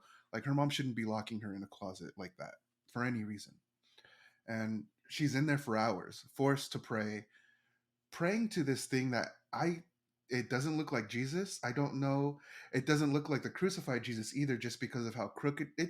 The arms aren't even crooked. They're just placed differently. They're not placed out like a normal. It was just a very weird image to me. Miguel, did you have any idea what that is? Yeah, it's actually Saint Sebastian. Oh, okay. He was an early Christian saint and martyr. According to traditional belief, he was killed during the He was killed during one of the persecutions of Christians, um, Okay. and he was initially tied to a post or a tree and shot with arrows. And so that's why you see this big statue that she's praying to is a person just filled with arrows, and so that's why Mm-hmm. it's Saint Sebastian. And then Okay, interesting. he was, according to tradition, rescued and healed by another saint. And then very shortly after, uh, he was again clubbed to death for being Christian. So yeah, but I wonder what they're saying there, because they're not praying to Jesus, or Hmm. they're praying to a different saint. And yeah, uh, I was gonna go some more like religious with it, but I think I'm just gonna keep it there. Okay. I was very interested though, like because we can clearly tell it's not like the Jesus as we've seen before. So I even got into a whole thing about worshiping false idols kind of thing, and That's this is what exactly where I was makes gonna go. If you want to right. say it, Okay. go for it. Oh no, I was just gonna say maybe this is the cause of all their suffering, right? Margaret is forcing them to pray to a false idol, and there are these evil characters throughout the Stephen King universe who like will fuck your life up, like Pennywise, and who know uh, people from The Stand. So I just thought it could have meant more if they wanted to. Yeah, exactly. That's what I like. They place a lot of clues and stuff in this movie, but they don't rub your face in it. Hmm. They don't make it clearly known, and they leave it up to the viewer for interpretation, which I really appreciate. Right, absolutely right. So after spending hours in the prayer closet, we see Carrie. She finally comes out of that prayer closet, and Margaret is she's doing some sewing, and she lets Carrie go to bed. Carrie comes over to give her mom a kiss on the cheek, and what really caught me most about this scene is we see Margaret, and she kind of looks as if she's a little bit proud of herself, like she knows that she did the best that she could for her daughter. Like she looks she looks pleased, and this is what really I just didn't understand how to interpret that, because I can understand why she thinks she did a good job, but like she literally forced her daughter in the closet for hours to pray, and like you're traumatizing her.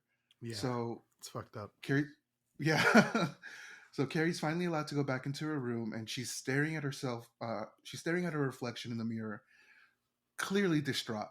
We can clearly see that timid, low nature that she had when she was talking to her mom. That's not how she feels. What she's looking at in the mirror, those are her real feelings. She's distraught. She's definitely feeling some kind of anguish, so much so that this heightens her emotions to the point where it activates her powers and she shatters the mirror. We get another one of those little, not little, we get another one of those musical references to Psycho. What is it? American Psycho No, just or Psycho. Psycho. Alfred Hitchcock? Yeah. That music, yes. And this immediately catches Margaret's attention, and she rushes to Carrie's room. And Margaret is having some trouble opening the door, and after a little bit of struggle, she's let in. And we see Carrie. She's at her bedside. She's praying, and the mirror that she shattered. Not only is it in place, but Margaret does some of the most parent shit ever. She walks into your room and tells you to do something you're already doing. She walks in. She says, "Go to bed," and Carrie's like, "Yes, ma'am. Just saying my prayers." And this whole scene, we get a little bit more of an understanding that Carrie's powers are developing. She can break stuff, she can fix stuff, and her mom is starting to suspect something's going on. Yeah. One thing I wanted to say is that in the reflection of the mirror behind her, we could see a picture of either Jesus or Saint Sebastian. I think this one is of Yes, Jesus, and so she's like, she breaks the mirror, and it's another one like her trying to break the chain of this religious oppression that she's feeling from her mother. So that's kind of like absolutely. the first start towards that. Hmm. Yeah, and this image, whoever it is, looks creepy as fuck. It Really. reminded me of The Exorcist, like when that demon face pops up. That's what it reminded me of. Well, and that's what I love, because growing up, like a lot of this religious imagery was very creepy, very scary. And nowadays they try to like make it like McDonald's, and like make everything cartoons, and like make it really Hmm. family friendly. That's Hmm. not the case. I mean,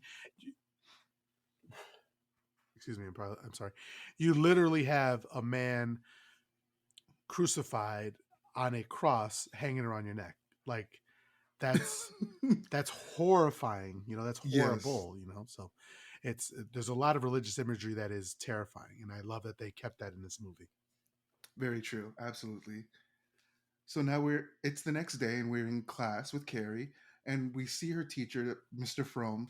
He's reading a poem by the heartthrob Tommy Ross.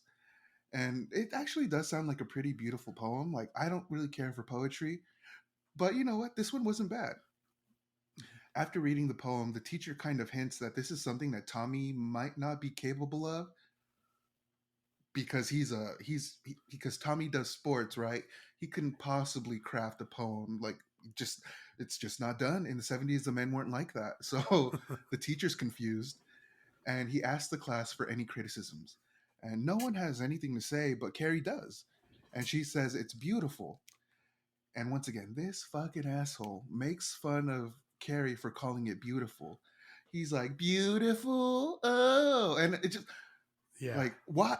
I don't get like, I, I don't understand. And I've had teachers who were like that before. And it's like, oh, so like, this job's your kink, right? You do it to get off. Like, you love the power dynamics. You love making people who don't have any authority feel smaller than you. Like, that's what this is. Hmm? Yeah, Yeah. Complete dickhead behavior. absolutely. Yeah. So as he's kind of like teasing Carrie, Tommy whispers, "You suck," which is fantastic because up to this point we haven't seen anyone on Carrie's side for any reason. Well, the teacher, but even then, she was more doing her job, right? Yeah. So the teacher then asks, when I remember Renee and Travis said that they really love this line when the teacher says, "Tommy, did you say something, Tommy?" So now whenever he says it, I think about them. And so Tommy tells the teacher, like I said, "Oh shucks." And that's the end of that scene. Um, the when Carrie says beautiful, like it's beautiful or Hmm. whatever, there's that shot of Tommy in the forefront and Carrie in the background. And Yeah, diopter shot. yeah, okay, you know what I'm talking about. All right, do you want to talk Yeah. about it? No, because literally every other podcast I've heard talk about Carrie mentions it. So like if you're listening to this, you probably already know that. You know what? I don't want to be basic like them bitches, then, so we won't be talking about it then. Let's talk about the witchcraft they used to make this movie even happen because they sold their soul to the devil. No, Let's talk about the period blood that they used in the spells that they cast to make this movie. exactly. You know, they made this movie a hit. They made it a classic. So the scene of Carrie in class ends. Tommy Ross kind of lightens the mood by telling the teacher he said, "Aw shucks." Now we see the group of girls who's actually responsible for bullying Carrie, and they're in the gym with Miss Collins. And Miss Collins, we can immediately tell that she is not happy. She makes the girls line up, and she makes the girls line up, and she tries to explain just exactly how much of a shitty thing that they did to Carrie. And I don't know how or who or why they never explain it, but the words "Carrie White eats shit" is on the gymnasium door. It's like spray painted on or something.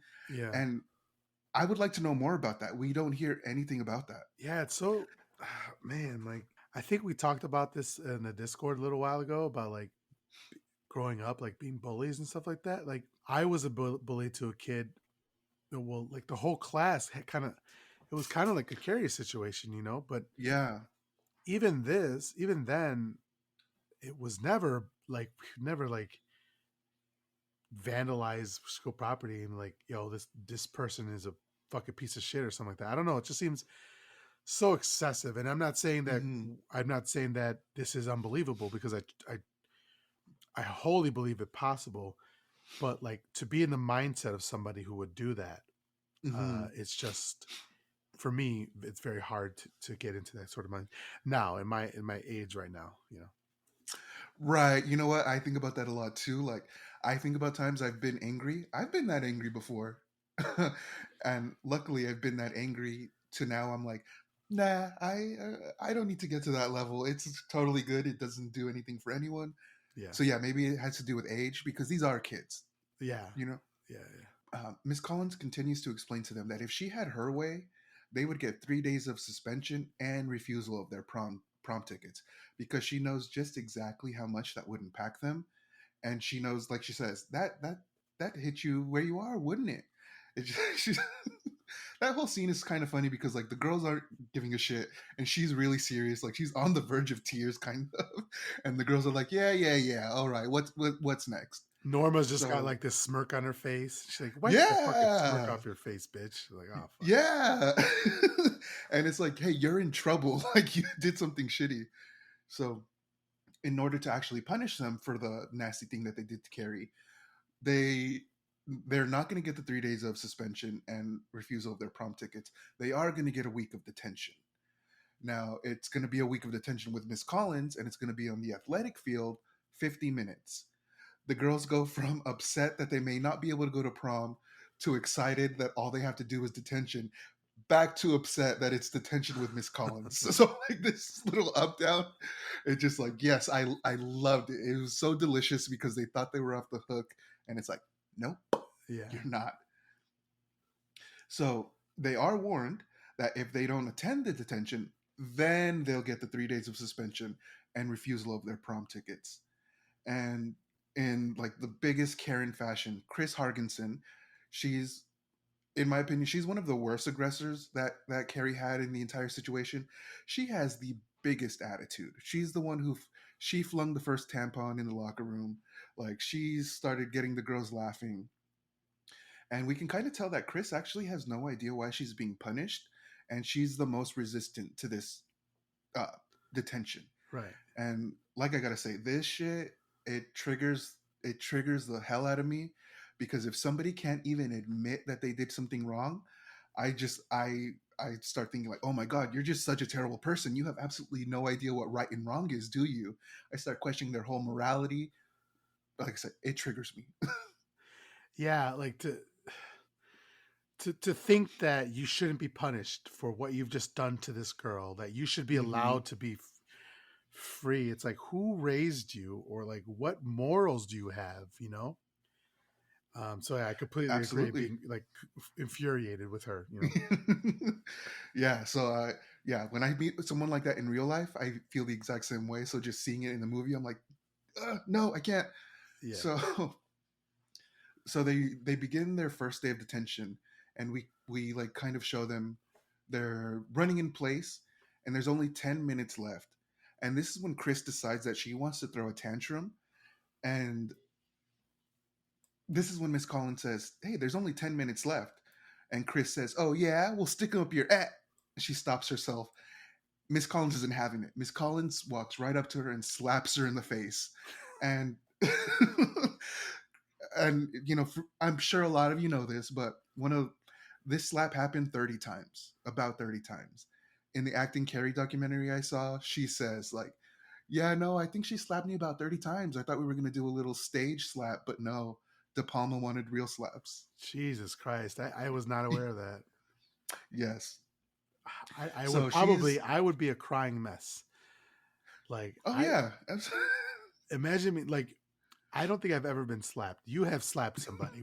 This is well documented that you have slapped somebody. It's canon. I slapped. I have never slapped or been slapped by somebody. I can't imagine that shit happening 30 times. Like 30 I, times. I know we're still acting, but even after the movie's over, like I'm gonna harbor some ill will towards you. Mm-hmm. Like, do not talk because to you me. went because you went along with it. You didn't tell the director, hey, can we do this a different way, or does Yeah, it have to be? she relished the shit, you know. Hmm. Now I might be making this up, but I heard that the shot that they used was the first slap. Fuck out of here. Yeah. Get the fuck out of here. No, dude. Nope. Like I hope I made that up, but I think I heard Travis say it. Oh man, I'd be so pissed. So Chris tries pleading with the group of girls, like, we can't all be punished if we just stick together. And none of the girls want anything to do with this. Like, they're trying to go to prom, they're trying to live that high school fantasy. Like, they don't give a shit about Chris's tantrum. And even Sue, just completely dead eyed, tells her, shut up, Chris, just shut up. I've never seen anybody look more frustrated in my life. Okay, So then okay. Chris leaves in a huff. Yeah, but to be fair, this is a gym teacher assaulting a child. And so I know, like, in the context of this movie, we hate this Hmm. Chris, but in real life, if a gym teacher assaults a child, they should probably be fired. Well, now, right? Yeah, now. Right In the now. 70's, though, I'm pretty Mhm. sure they had the paddle and all that. Teachers were happy to whip their students. But Yeah. also, Chris had nothing to say when Miss Collins slapped Carrie. So now she has something to say when the treatment gets put on her. Okay, No, you're that's not true. about it. That's true. Okay. Yeah, Like if you're gonna she's be, just like a snobby child, you know. hmm yeah, and I did hear in the book she's a very snobby child. Her dad is a lawyer. That's one of the things that I remember hearing from Renee is that she asks her dad to like threaten the school, and he threatens the school saying like, "Well, I'm going to sue because you hit my daughter." To which Miss Collins responds, "Hey, yeah, that's fine, but we'll countersue for what your daughter did to Carrie." And Uh-huh. he's like, "You know what? I may I may have spoken a little too loudly. I'm gonna go. I'm gonna go talk to my kid. I'm gonna go be a good parent for once. Let me Y'all have a good day. right, exactly. You know what? We're done here. Thank you." so so while the girls are at this detention, what Carrie is doing is she's actually at the library, and she's coming to look up. What she's looking up is she's looking up miracles because she knows something is going on. She just doesn't know what. And it's the 70's. There's literally nowhere else you could go for information other than the library or your friend's weird older brother who lives in the basement who just got back from boot camp. Those are the only two places. Whoa. Listen, That sounds if you very know, you know. specific. Yeah. Yeah, it is honestly, it is. Did you so I'm older than you. Did you ever Hmm. use like this card catalog in your Hmm. school library? Okay. I Yeah. did, yeah. We also learned how to. Well, they tried to teach us how to read analog clocks, but as they were teaching us, digital clocks came out, and I was like 8 years old in second grade, and I'm like, oh, so I don't need to learn this bullshit. Okay, cool, and like never learned how to read a clock because of it. Anthony, I want to thank you for being so forthcoming in these episodes because now I have some more information to use against you, and I appreciate that. I mean, you can try, but And he's like, I don't go, fuck yeah, so what? I I, don't care. I don't give a fuck that I can't read a clock. Like my Apple Watch has an analog. So Oh, if we ever need to like meet somewhere and we don't want Anthony to come, we could just take a picture of a clock and be like, yo, this is when we all show up, analog style. I mean, just don't invite me. Don't let me know what's happening. No, no, no. It's more fun my way. It's more fun my way. Okay. Oh, you're trying to be hurtful. Yeah. Oh, okay. Okay. Gotcha. As you can Gotcha. see, I'm trying to be like Sue, not Sue Snell. Who was the main Chris. Chris? I'm trying to be like Chris in here. Okay. Cool. All right. Well, my fucking feelings hurt. No. No. Okay. So Carrie's at the library, the only place she can go to for information in the 70's. And she actually finds a book that's called The Science Behind Miracles. And this is where she reads a little bit of an excerpt about telekinesis. I'm sure we all know, but telekinesis, the ability to move things with your mind or move, yeah, that ability right there. She decides to check out the book because she wants to learn more.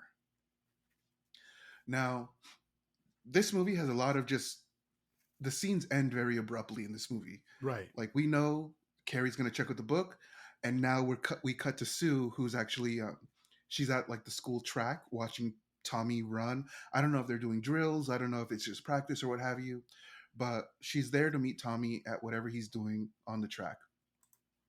Now, because she's feeling guilty for having participated in the locker room antics, she asks Tommy if he's willing to do something for her.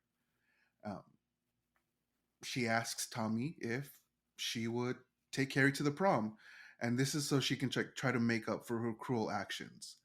Now, we don't get to see what Tommy's answer is because we immediately cut to Chris with her boyfriend Billy, John Travolta. So, the first time that I saw this movie, damn, I'm about to tell myself. So the first time the first time I saw this movie, I was not expecting to see John Travolta, and I have no idea why I was just so delighted to see him. Maybe because he was a familiar face, maybe because I know what a huge star he is now and like, oh, this guy probably made the movie watchable because he's so famous, right? But Well, it's always great to see a familiar face in a movie that you forgot. It's like seeing Kevin Bacon in Friday the 13th or Johnny Depp in Nightmare on Elm Street. Right. It's always Yes. great to see like this huge star and where they started off. And like Travolta was still on Welcome Back, Kotter, which is a TV show from the 70s. That's where he got his like start in TV, was that TV. show. And he was on a break from that and came to try out for this part. And then like with Johnny Depp, that was one of his first movies, and with Kevin Bacon, that was like his first movie. So it's like these huge stars start out in horror and then branch out to Hmm. everything else, you know? Right. Yeah. A lot of these stars have horror roots. A lot of them do. And so maybe that was an aspect of it because I was just like, "Hey, I know you. I'm glad you're here. Like, I'm not alone now. Okay, great." Jennifer So Aniston and Leprechaun, you know, yes, all exactly, good stuff. exactly. So to answer the question that somebody may be asking, um, no, I don't read the opening credits a lot of the times. That's how I didn't know he was in this movie because I didn't because watching it the most recent time, I saw his name was in the credits. So I'm like, damn, I seen this movie 8 times and I never saw that. So yeah, I mean, that's a you're little bit still about getting me. set up, you know, you're getting your popcorn, you're getting your drink. It's, you know, you're still settling in. Exactly, exactly. I'm, checking off my notifications before I put my phone away, Yeah. all that. Yeah.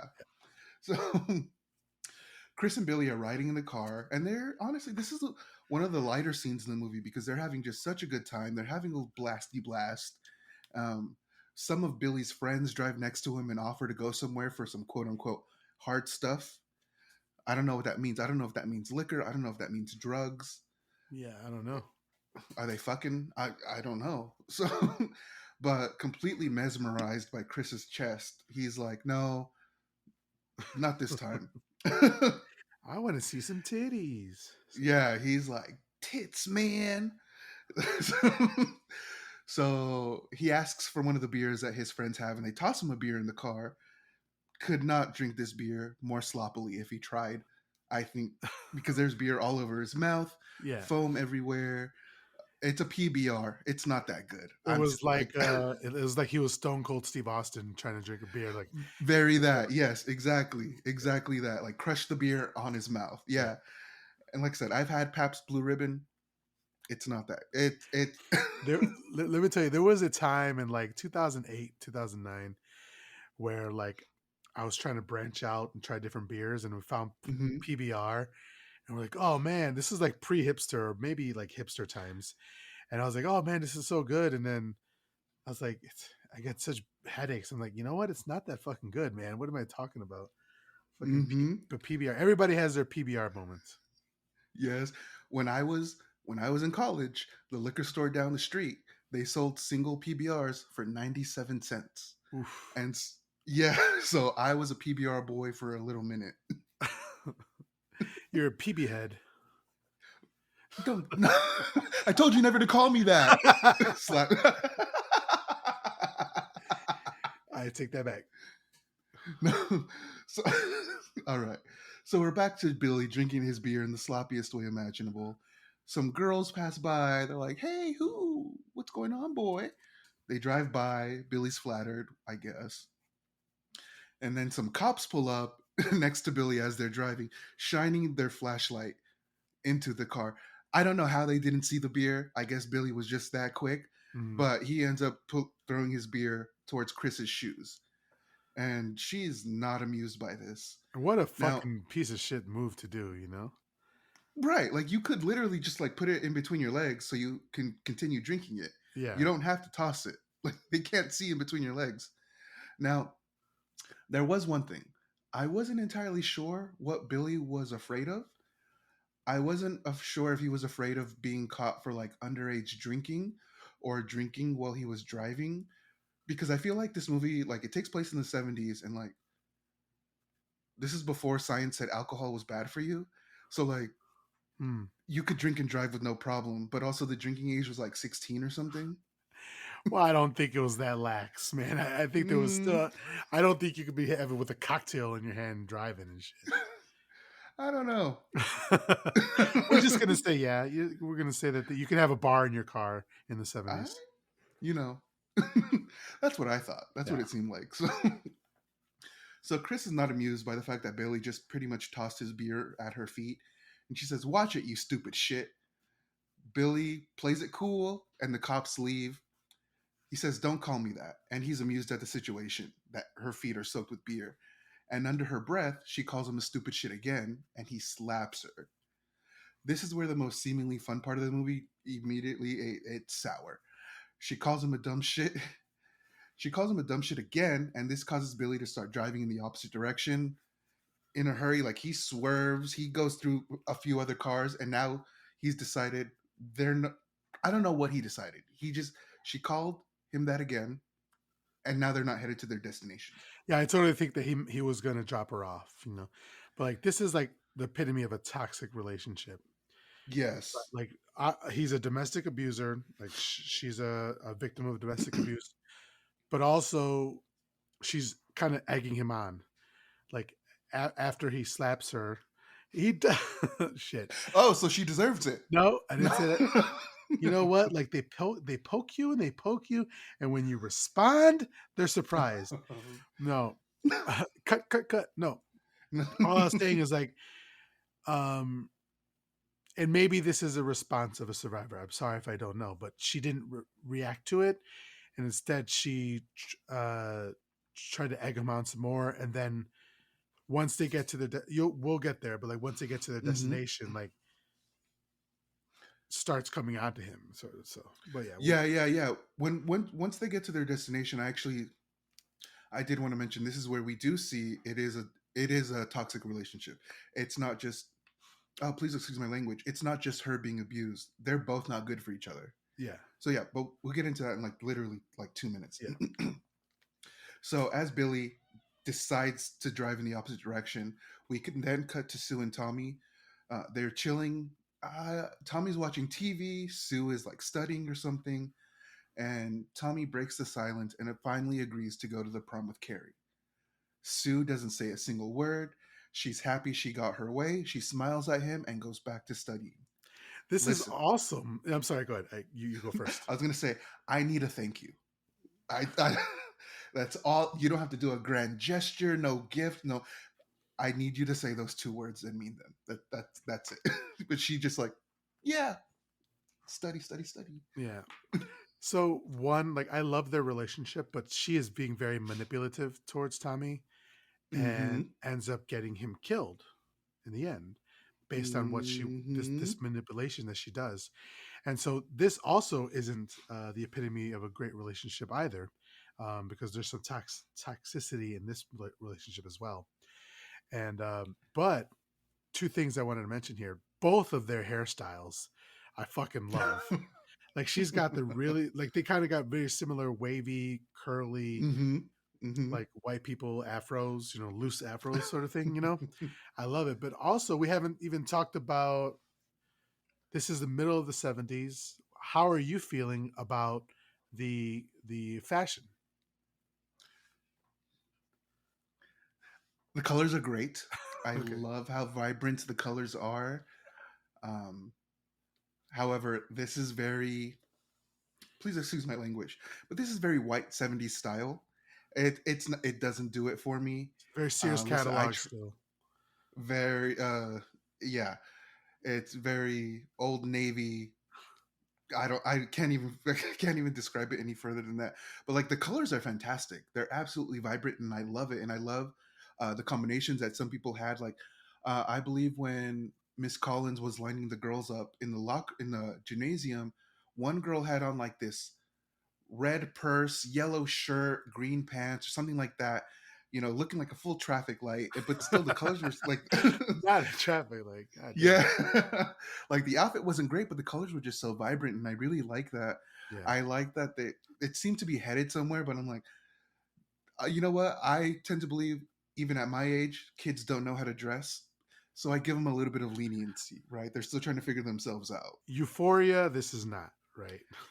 No, no, no, no. Nary a nipple in sight. No belly buttons. No piercings. You know, Yeah. this is not euphoria. This is not even your grandma's euphoria.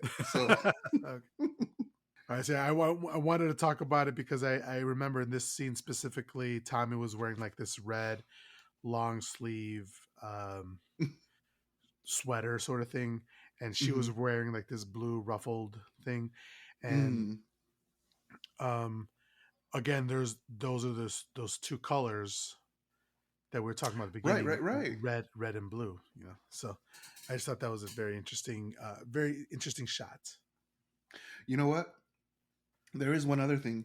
When Tommy is like at sports practice or sports ball practice, whatever he was doing, yeah, Sports practice. Yeah. yeah, he did have on the shortest shorts. And I was like, let's bring that back. Megan, PA Girl 54, you're right. Let's have men dress like sluts again. We need it.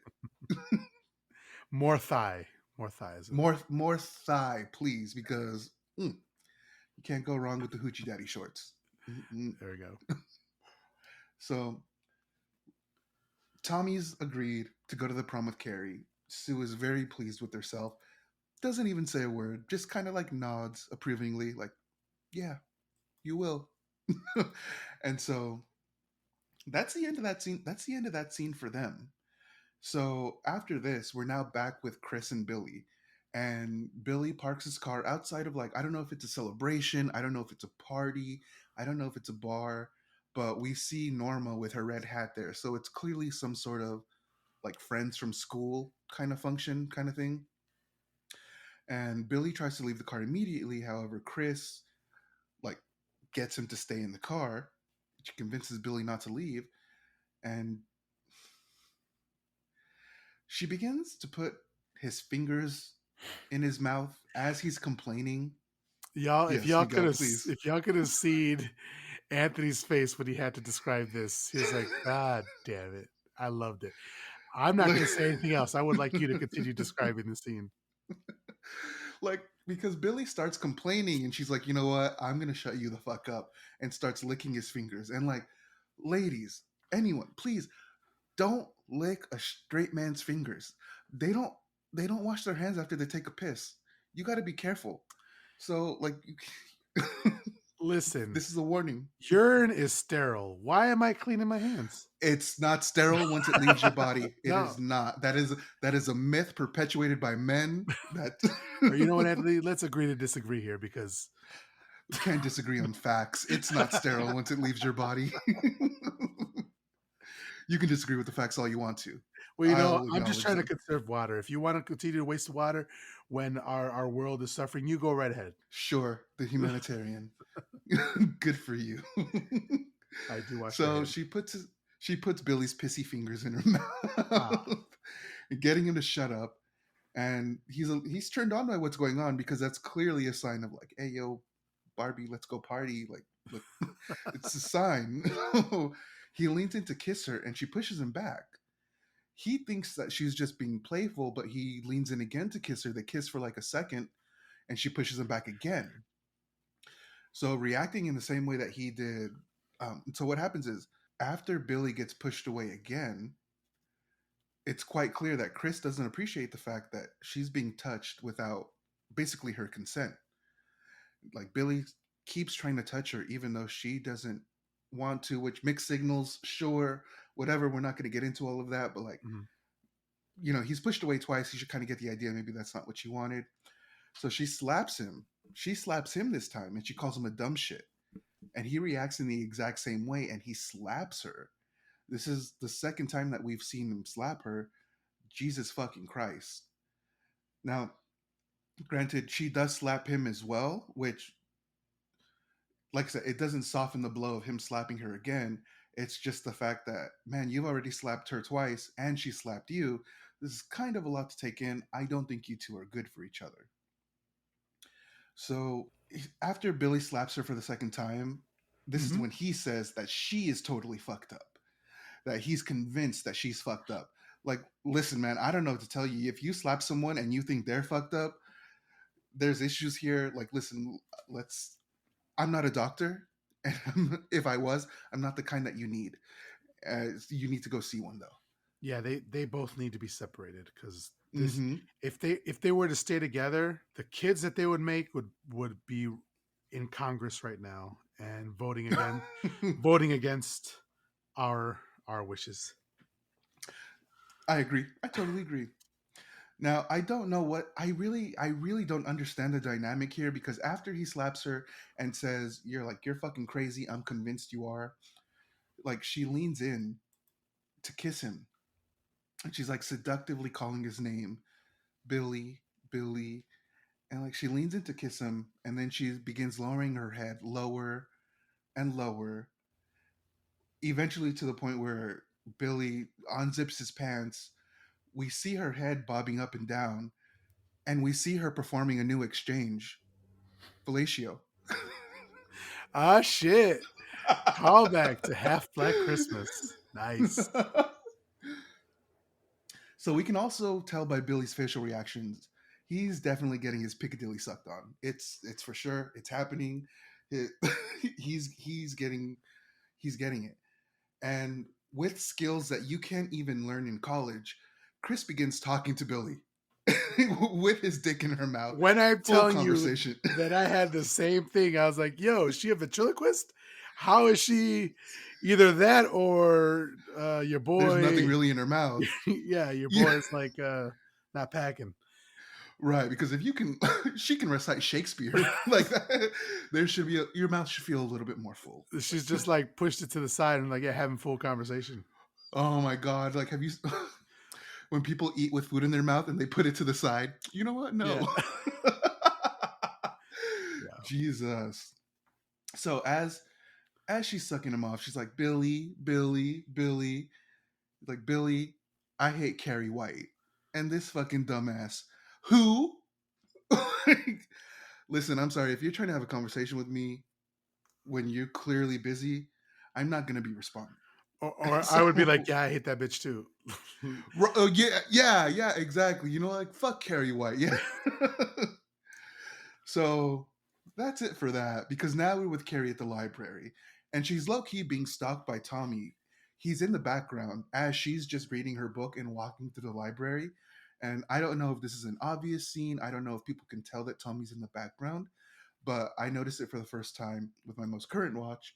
And I'm like, fuck, he's stalking her. He's watching her. He's clearly trying to wait for the right time to approach her, but he's he's in the shadows. He's in the background trying to hide from her. Yeah. And in all blue, in all denim. Yeah, Looking great. And right, this right, right. fucking magnificent head of hair. I just every time I look at it, I'm like, Jesus Christ. He does have a good head It's of hair, honestly. reminding me of like Homer in college when he still had hair. I was thinking Farrah Fawcett. Yeah, oh yeah, Farrah Fawcett too. There you go. So Carrie's at the library. She's trying to learn just exactly how much of a bad bitch she really is because she knows something's going on and she's trying to find out more.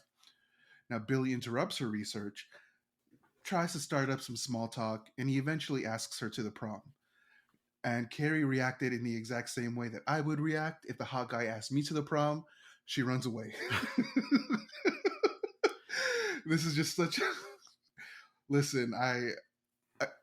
It's an extreme reaction, but I totally understand. Is this giving you like 10 things I hate about you vibes? I've never seen that. Moving on.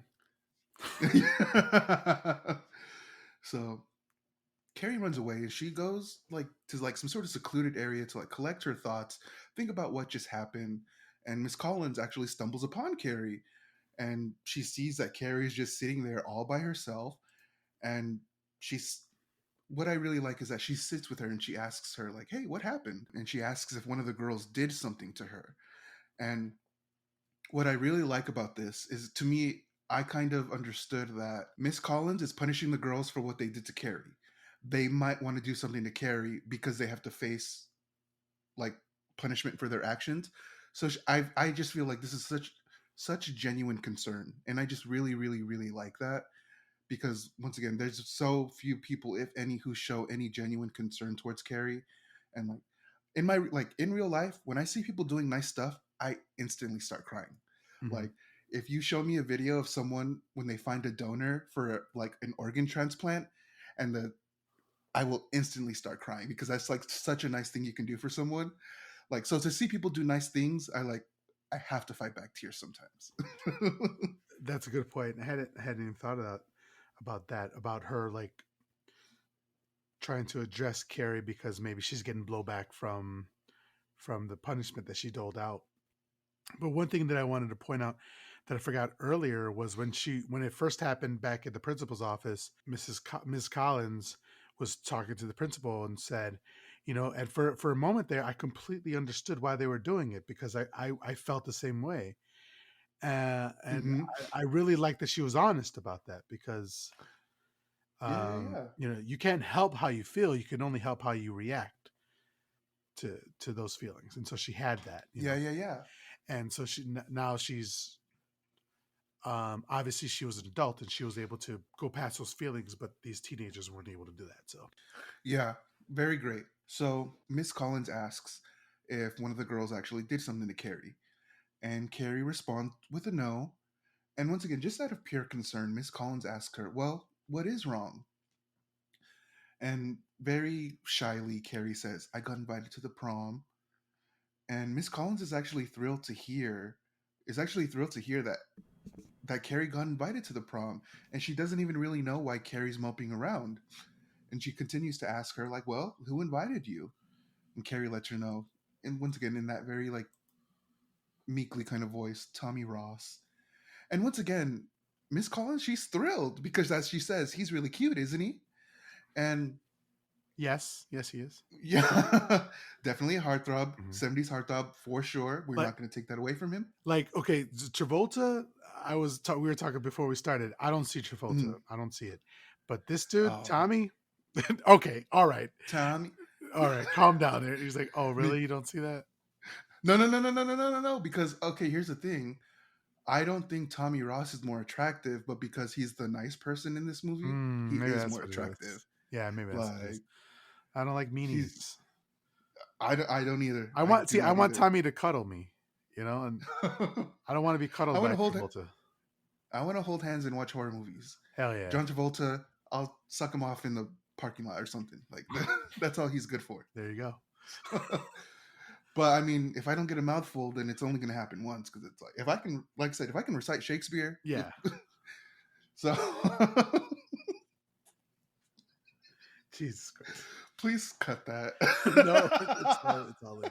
So even though Miss Collins is incredibly thrilled for Carrie, Carrie's not because she knows the kind of people that Tommy hangs around with, and so Carrie, she has every reason to believe that this is actually a very sick joke, and this is just another heartbreaking thing because I don't know, um, just me personally, at times when I was my most depressed, I didn't think I was worthy of nice things happening to me or good things happening to me, or even sometimes I thought, oh, something good happened to me.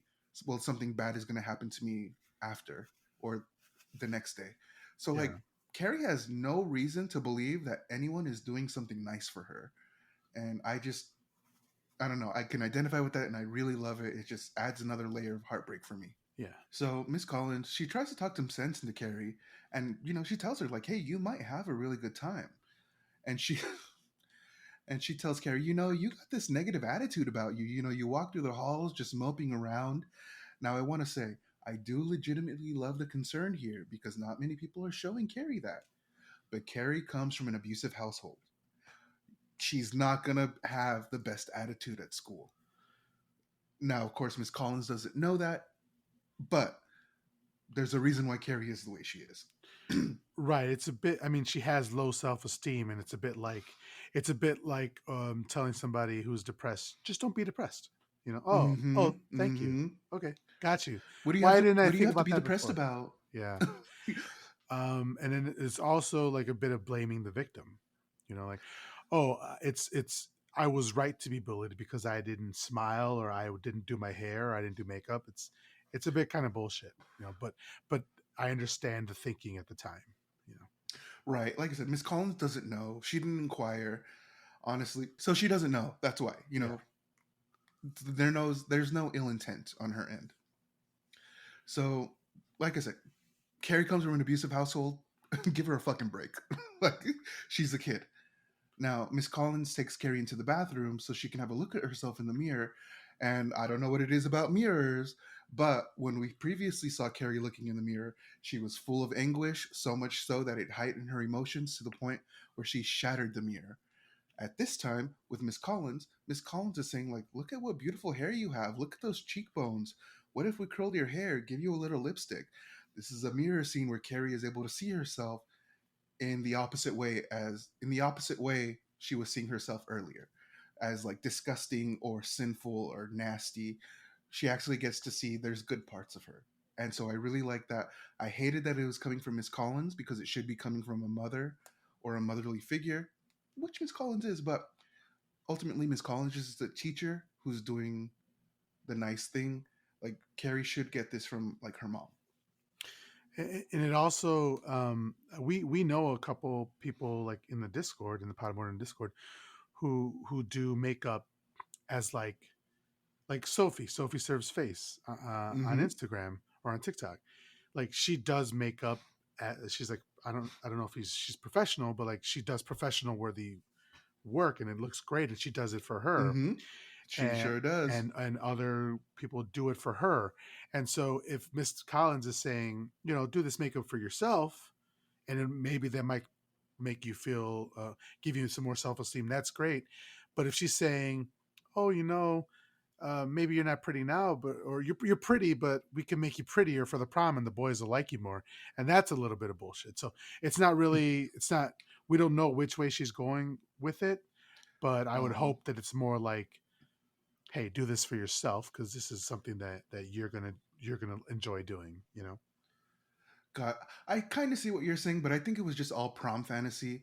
Like, just imagine how much fun you can have. Like, you can do yourself up. Like, you can play dress up. Like, Yeah, that's true. I think, yeah, I think it was more that, Okay, not so much like, yeah.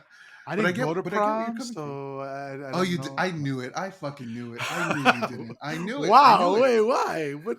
I knew. I just feel like, nah. No, Like, I just feel like not your vibe. You just didn't want to. no. Maybe your friends were cooler than what was going to happen at prom. And My school was very divided by with Mexicans and white peoples, and prom was a very white thing to do, and like the ooh, Mexicans didn't really go to prom. So yeah, I did not go to prom. oh, okay, Yeah, yeah. I didn't go to my own high school's prom. I went to the high school's prom that I wanted to go to. you just randomly like showed up. Well, They no, would I knew let somebody you. who went. Well, I knew somebody who went there, so it's like, hey, I don't want to go to my prom. Can I go to yours? And how did that turn out? Ah, it fucking sucked. I hated it. Shit was garbage. Okay, I do got to wear a you? tuxedo. I was about to ask, do you have a picture? No, and if I You're a did, I wouldn't liar. share it. You're a goddamn liar. Okay, I don't have it. Maybe my mom does, but I'm not going to ask her. okay. And your mom's phone number is? There's numbers. Yeah. Okay. We have to talk So to Miss Anthony Jerome. don't do No. that. No. She Okay. she already thinks that this is a radio program that you tune into, right? Her and my dad. Yeah, that's awesome. That's so I cute. would love to know. I would love to know what goes on in their heads. Like that's the cutest thing I've ever heard. Do you just tell your friends to tune in at a certain time to listen? I mean, honestly, it's a good idea. It'd be a great thing to do once, a live podcast recording. What would and would be fun so we can do a live podcast but edit it so like when it goes onto Spotify it's that version. Yeah, yeah, yeah, yeah. So like we can have questions and from them and all that sort of stuff, and also just record it and put it out as a podcast. Let's talk later Let's talk. because it That's sounds like a fun idea. Yeah, that It sounds sounds good. like Maybe we could do so that on the Clubhouse or something. okay, yes. I don't know if you can we'll figure it Yeah, out. So Miss Collins is pretty much just giving all this praise to Carrie, like, hey, you don't need to be so down on yourself. You're actually a very pretty girl, and you're acting like you're not. I'm gonna need you to change that. Miss Collins says, I'm gonna need you to be a little nicer to my favorite student, Carrie, okay? So yeah, treat her better. And at this point, after Miss Collins is done talking, we see that a thought comes across her face, and she looks as if she has had a revelation. Like she literally just looks like pieces of the puzzle were just put together. yeah, And then we cut to her in her office with Tommy and Sue. And this is where we see her like grilling them about what are your intentions with Carrie White? Why did you invite her to prom? Why would you do this kind of thing? Like I want to make sure she's not being hurt. So I think I think the revelation that she had while she was speaking to Carrie in the mirror was like, oh, fuck. These kids actually might be out to fuck with you. And so this continued like hatred or animosity towards Sue, in my opinion, it's perfectly justified because Sue has already shown herself to not be a good person in Miss Collins' eyes.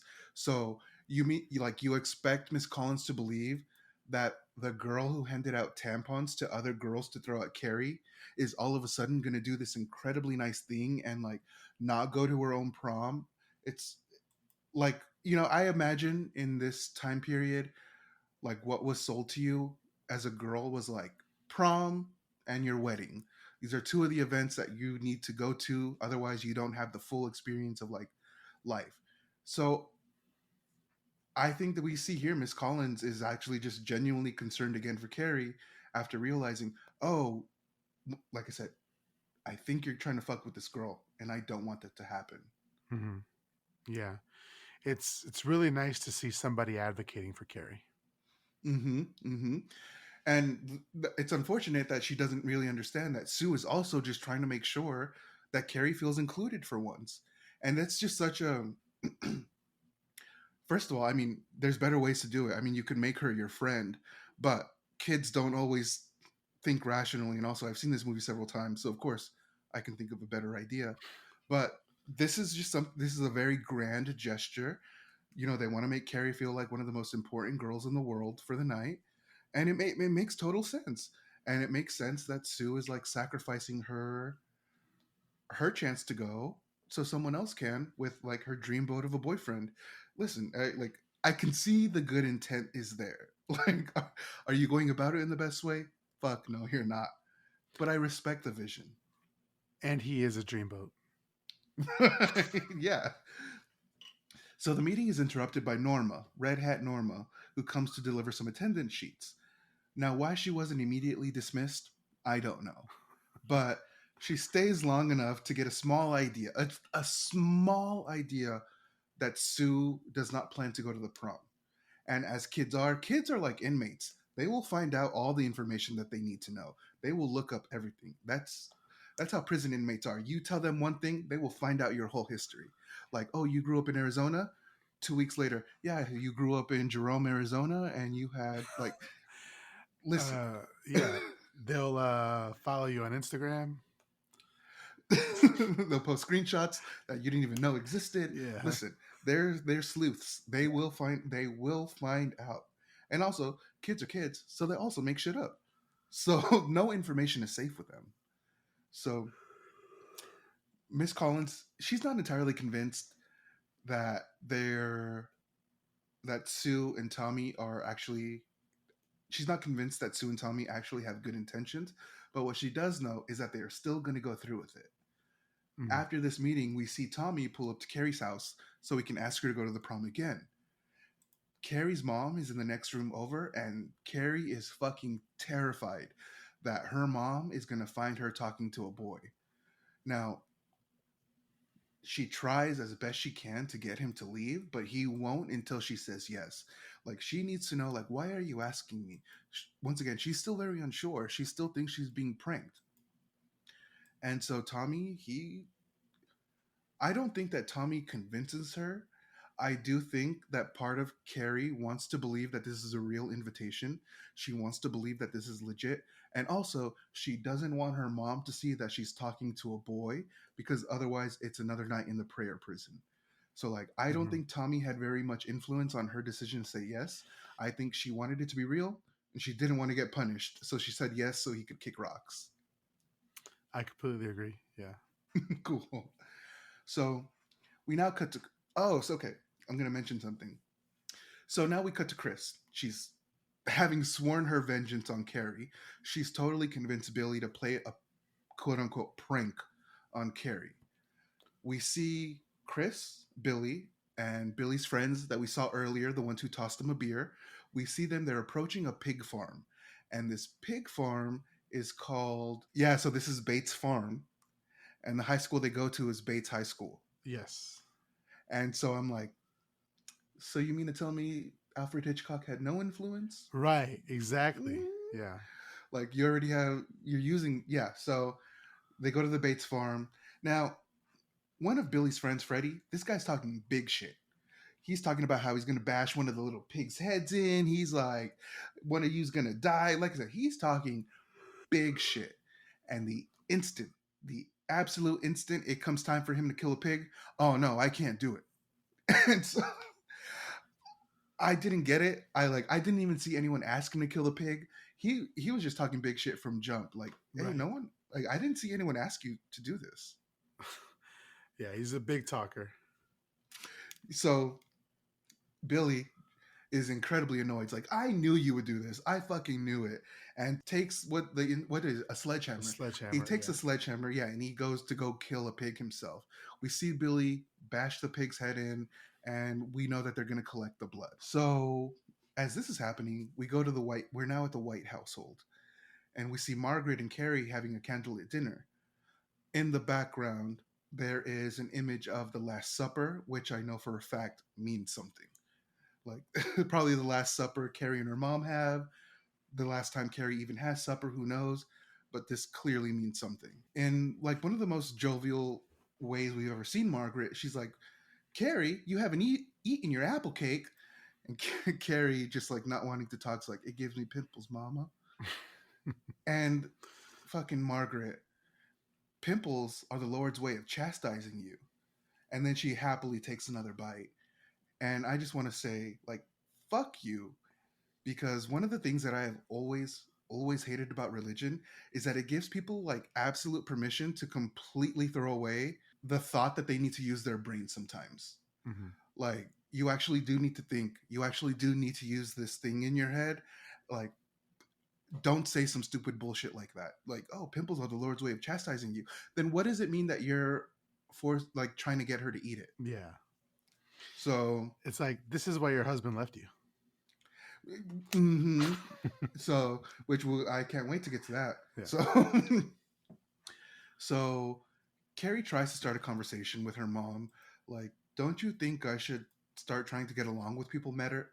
Don't you think I should start trying to get along with people better? And Margaret doesn't understand. I don't know why, but like, oh well, because she is who she is.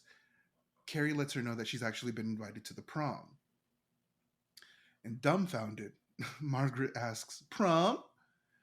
As some perfectly timed lightning strikes, which Love she it. says, "Prom, lightning strikes." That's so dramatic. I absolutely love it.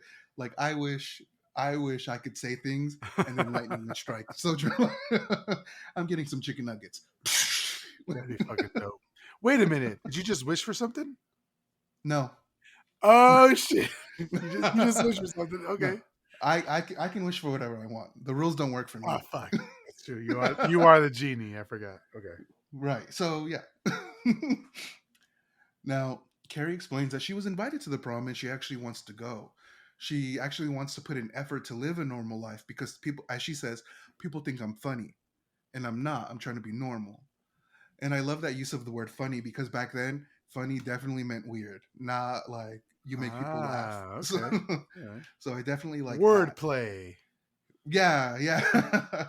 So like Carrie lets her mom know, like people think I'm weird, and I'm not trying to do all that. I would like to start living a normal life before it's too late, like AKA before I become you, because that's the path Margaret's leading her on, being totally full of shame like she is. Now, Margaret, she throws her drink right into Carrie's face, and this happens to also extinguish the candles that were lighting up the room.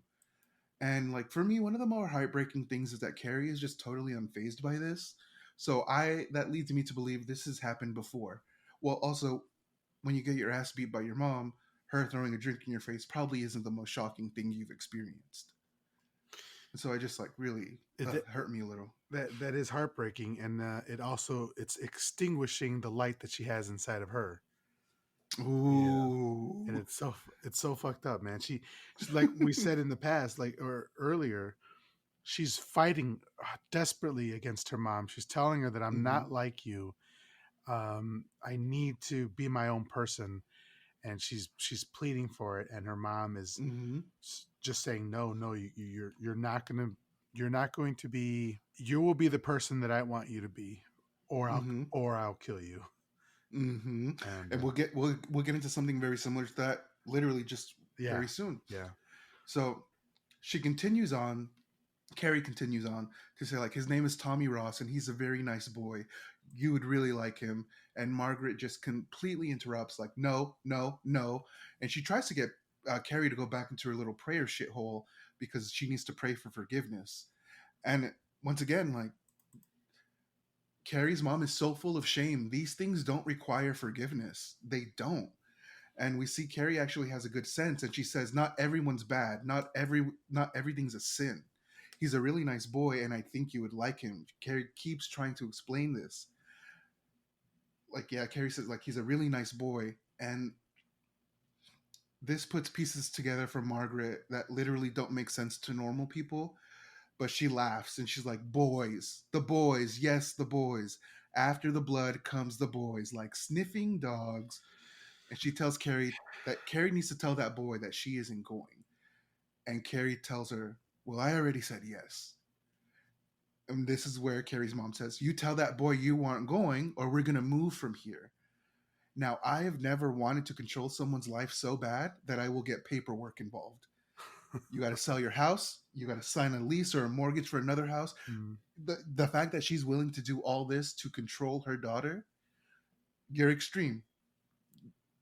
It's far too much. It's far too much, and also I think Carrie knows it's all bullshit because they don't have a car. Like their house is foreclosed on. You're not moving anywhere. So she's like, "Bitch, it's you're fucking lying." I I I I hope that's the vibe that Carrie had because she's like, "Shut up, you're not doing all that. You can't." But still, So like, trying to remain respectful to her mom because even yes, after everything happens, she still loves her mom. mm-hmm. And it's a very like abused person behavior where like you're not trying to set this person off even more because what we yeah she's Carrie, she's still holding herself back a little bit. She's like, you know what, I'm not gonna go totally crazy on this person. I'm still gonna try to appease their nature. And still we find out that Margaret doesn't care. If Carrie doesn't cancel her plans, she's never seen that boy again and they're moving.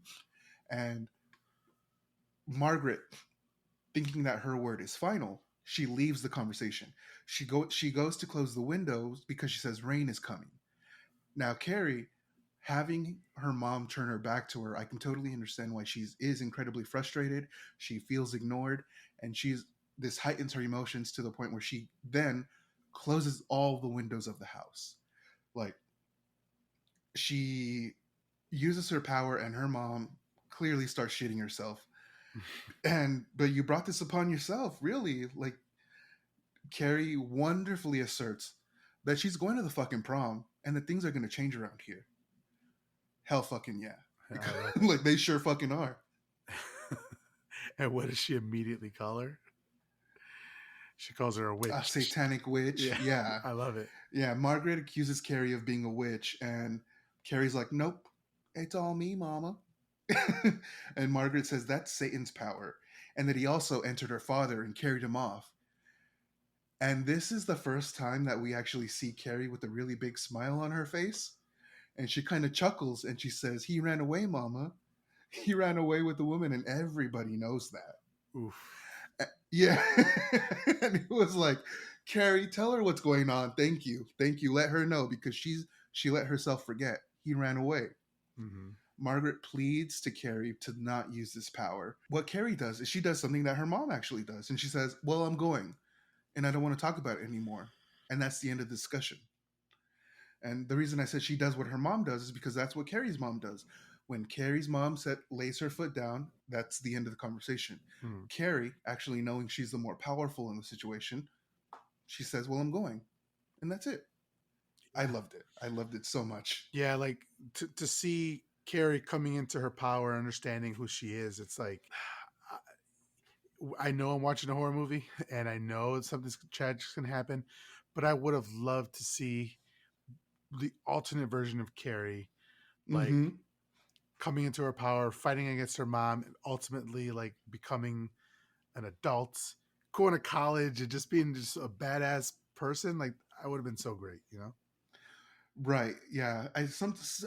There's a if Carrie hadn't died this night, there's a much bigger story that could have happened. Yeah. Which is probably why I like Jean Grey so much, because I just assume that's Carrie if she didn't go to prom. I was gonna say, when are we gonna talk about Jean Grey? Right now.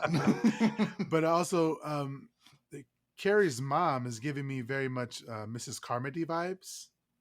Bury that. Yeah, yeah, Yeah, yeah. from the Absolutely. Mist. Yes. So like these are characters that Stephen King is very familiar with and has written in other times. Absolutely that. So it's now in the dead of the night. We're with Chris and Billy. They're rigging up the pig's blood that they've obtained so they can like set up their prank on Carrie. They have one of their stupid ass conversations that honestly I just really don't give a fuck about.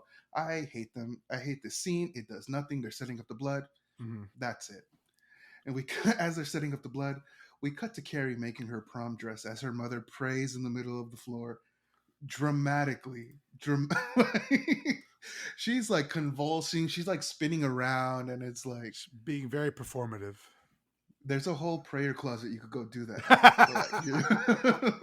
Seriously. You're doing it right here where I'm making my dress. Sure. Yeah. So it's now the morning, and we're back at the high school, and we see Billy's friend. His name is Freddie. He's the one who tossed him the beer. We see him catch up with someone who's on like the prom committee, and he's asking him like, "Hey, is there anything I can do to get on the prom committee? Anything to do with the ballots of who's king and queen? I don't know how you're not immediately suspicious." Right. The guy's like, "Oh, I could have used you, a week ago when it came time to decorate." And the guy's like, "Nah, like I'm right on time. I'm here to help you now. Like, what can I do with the ballots?" And so this guy, I find out later, his name's Ernest. He agrees to let Freddie help, and he's like, "Okay, well, I'll let you help with the ballots. How about you show up about 6:30?" And this guy's like, "No, no, I'll be here at 8. 8 sounds like a good time. I'll head out." And the guy Ernest is like, "Yeah, okay, yeah, 8 sounds like a good time." And the entire time that like he's talking with him, Freddie's talking with the person on the prom committee. Chris is in the background watching the whole time, Yeah. making sure that this plan can continue to go through. And I'm like, you're putting in more effort than had you just stuck to the fucking detention. Like you killed the pig. Exactly. Yeah. This shit could have been over in 10 minutes, and now it's like days. Yeah. It's like, why are Like you so obsessed with me? right. Like you snuck onto a farm, you killed a pig, you collected its blood, you set it up in school after hours, you got another friend involved so they can get on the committee to fuck with the ballots. Literally, all this effort, I'll take the PE classes. Like you weren't doing that much. Yeah. Honestly, you probably would have felt better in your dress, or you might have thought you looked better. Like, Yeah, she's a pretty good villain. I guess. Yeah. So the word has gotten out that Tommy is taking Carrie to prom. We see two girls, Norma and Helen. They're gossiping about it at the salon. After we see them gossip, we see people who are continuing to decorate for the prom. And some girl just straight up asks Sue, "Hey, why is Tommy taking Carrie to the prom?" And Sue explains that it was all her idea and that this is part of their plan.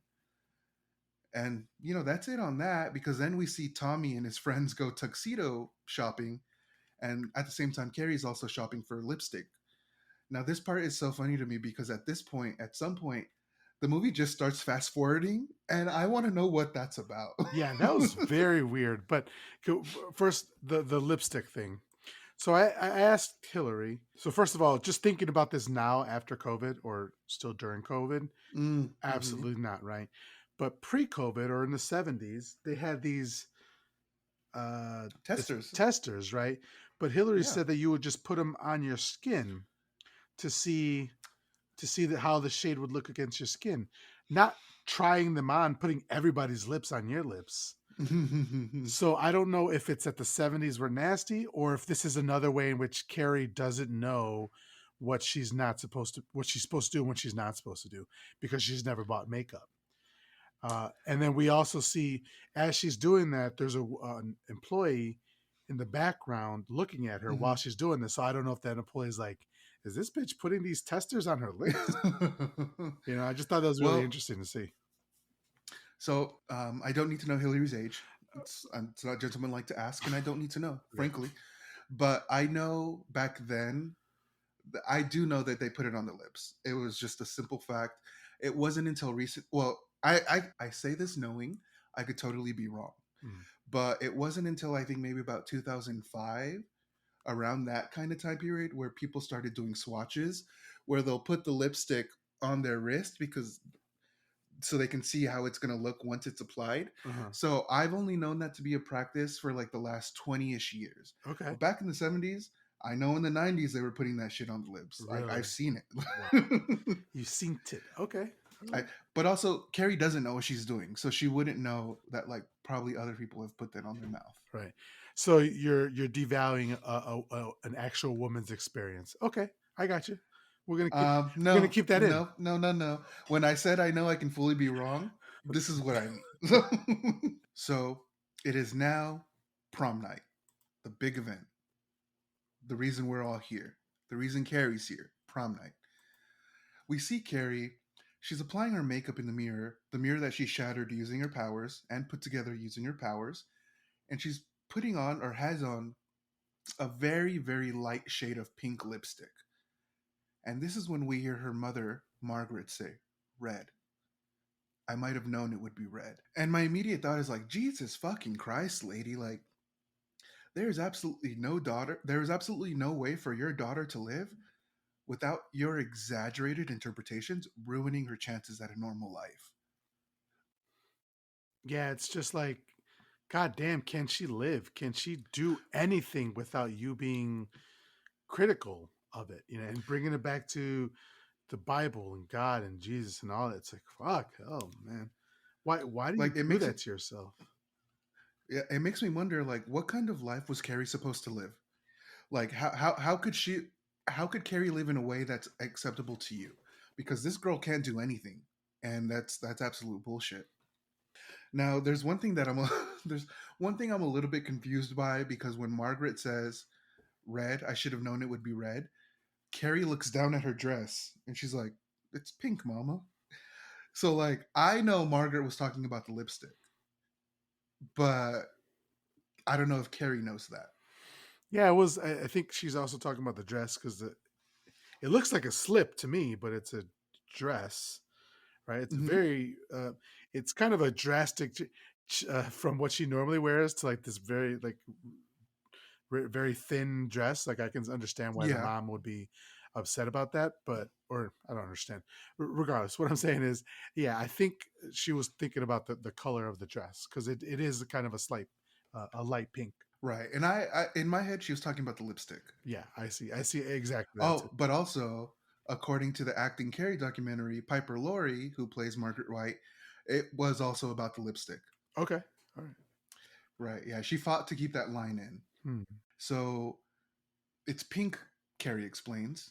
And as Margaret approaches Carrie, Margaret immediately zooms in to Carrie's chest, saying the famous line, "I can see your dirty pillows. Everyone will." To which Carrie quickly corrects her and says, "Breasts, mama. They're called breasts, and every woman has them." Like, why is this child more mature than you are? That's exactly my thought. Margaret, should have been telling Carrie that, Hmm. It's just not these fucking dirty pillows. Listen, your daughter is born with those. You're calling something she's born with dirty? Like, there's a difference between telling her to cover up and calling a natural part of her body dirty. And it's like, Margaret White, fuck you. Like, that's, yeah. I only sentiment I have for you. So Margaret tries to get Carrie to take off the dress so they can burn it and pray for forgiveness. Again, stupid. Fucking stupid. This doesn't like I I think being a good parent is probably a harder it's the job of being a parent is probably way more difficult for Margaret than whatever she's trying to do here because I don't know what the fuck that is. Like I don't know what role I don't know. I just trauma city, you're hurting your daughter like you're I I can't even put it into words. Right. Yeah. It's just from now on, like not from now, but from this whole scene is so fucking frustrating. Like she's Yes. telegraphing or projecting all of her insecurities onto Carrie. And it's Mm-hmm. so frustrating because it's like this little girl is just trying to live and just trying to make a good life for herself, and her mom is just Mm-hmm. there, just like beating her down every chance she gets, you know? Absolutely, yeah, absolutely right. Now, to Margaret's surprise, this doesn't convince Carrie to take her dress off so they can burn it and pray. This doesn't work. So she tries to then convince Carrie that Tommy's not going to show up. And like in a really vulnerable moment, Carrie's like, "Hey, I'm already nervous enough. Like, I don't need you to tell me that he's not coming, because honestly, I understand. The hottest guy in school and the hottest, nicest guy invited you, and like you don't know if this is still real. Like, this is gonna be me on my wedding day. I'm not gonna know my partner loves me until we've already said our vows and exchanged rings, and even then, I'm still not gonna be sure. So like, this Yeah. is I can totally see where she's coming from. And this is really great acting by Piper Mm-hmm. Laurie here. Like you can see she's pacing the room and she's like, he's Mm-hmm. not going to come. So you could see in her mind that she's so happy that she's like, oh yeah, he's not going to come.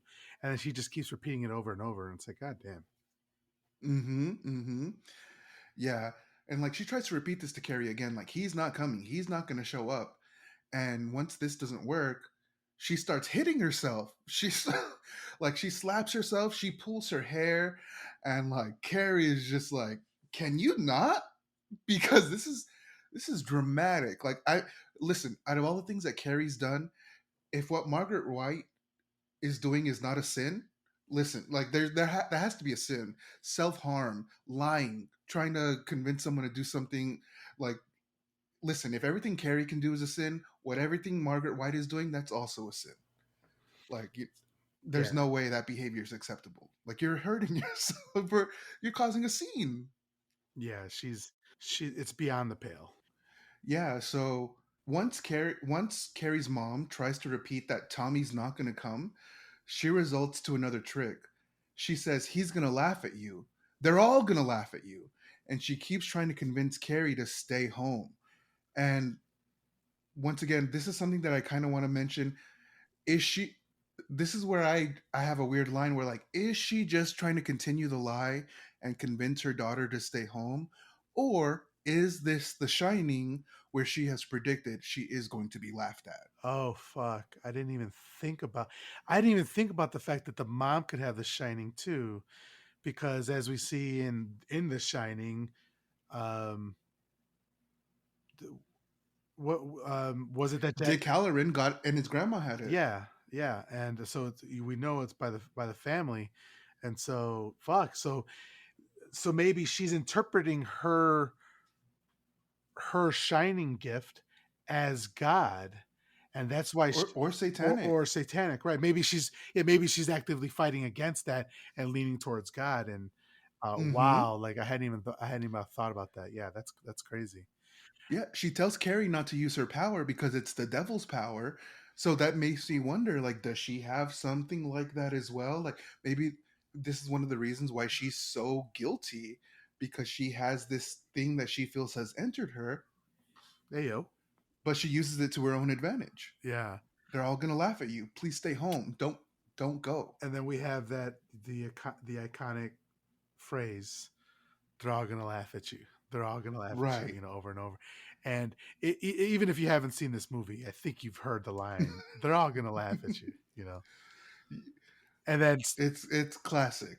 So she keeps yelling at Carrie to stay home, and like frustratedly, uh, Carrie pushes her mom onto the bed with her telekinesis, and at the exact same time Carrie pushes her mom onto the bed, Tommy has now also arrived to pick up Carrie.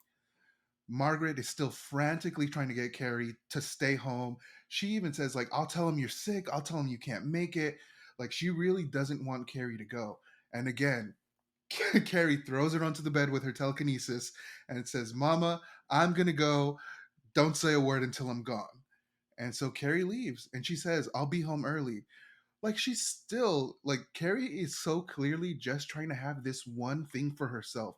She wants to go to the prom. She says she'll be home early, so she's not she's doing what she can to make you think she's not going to have sex with some boy because she got her period.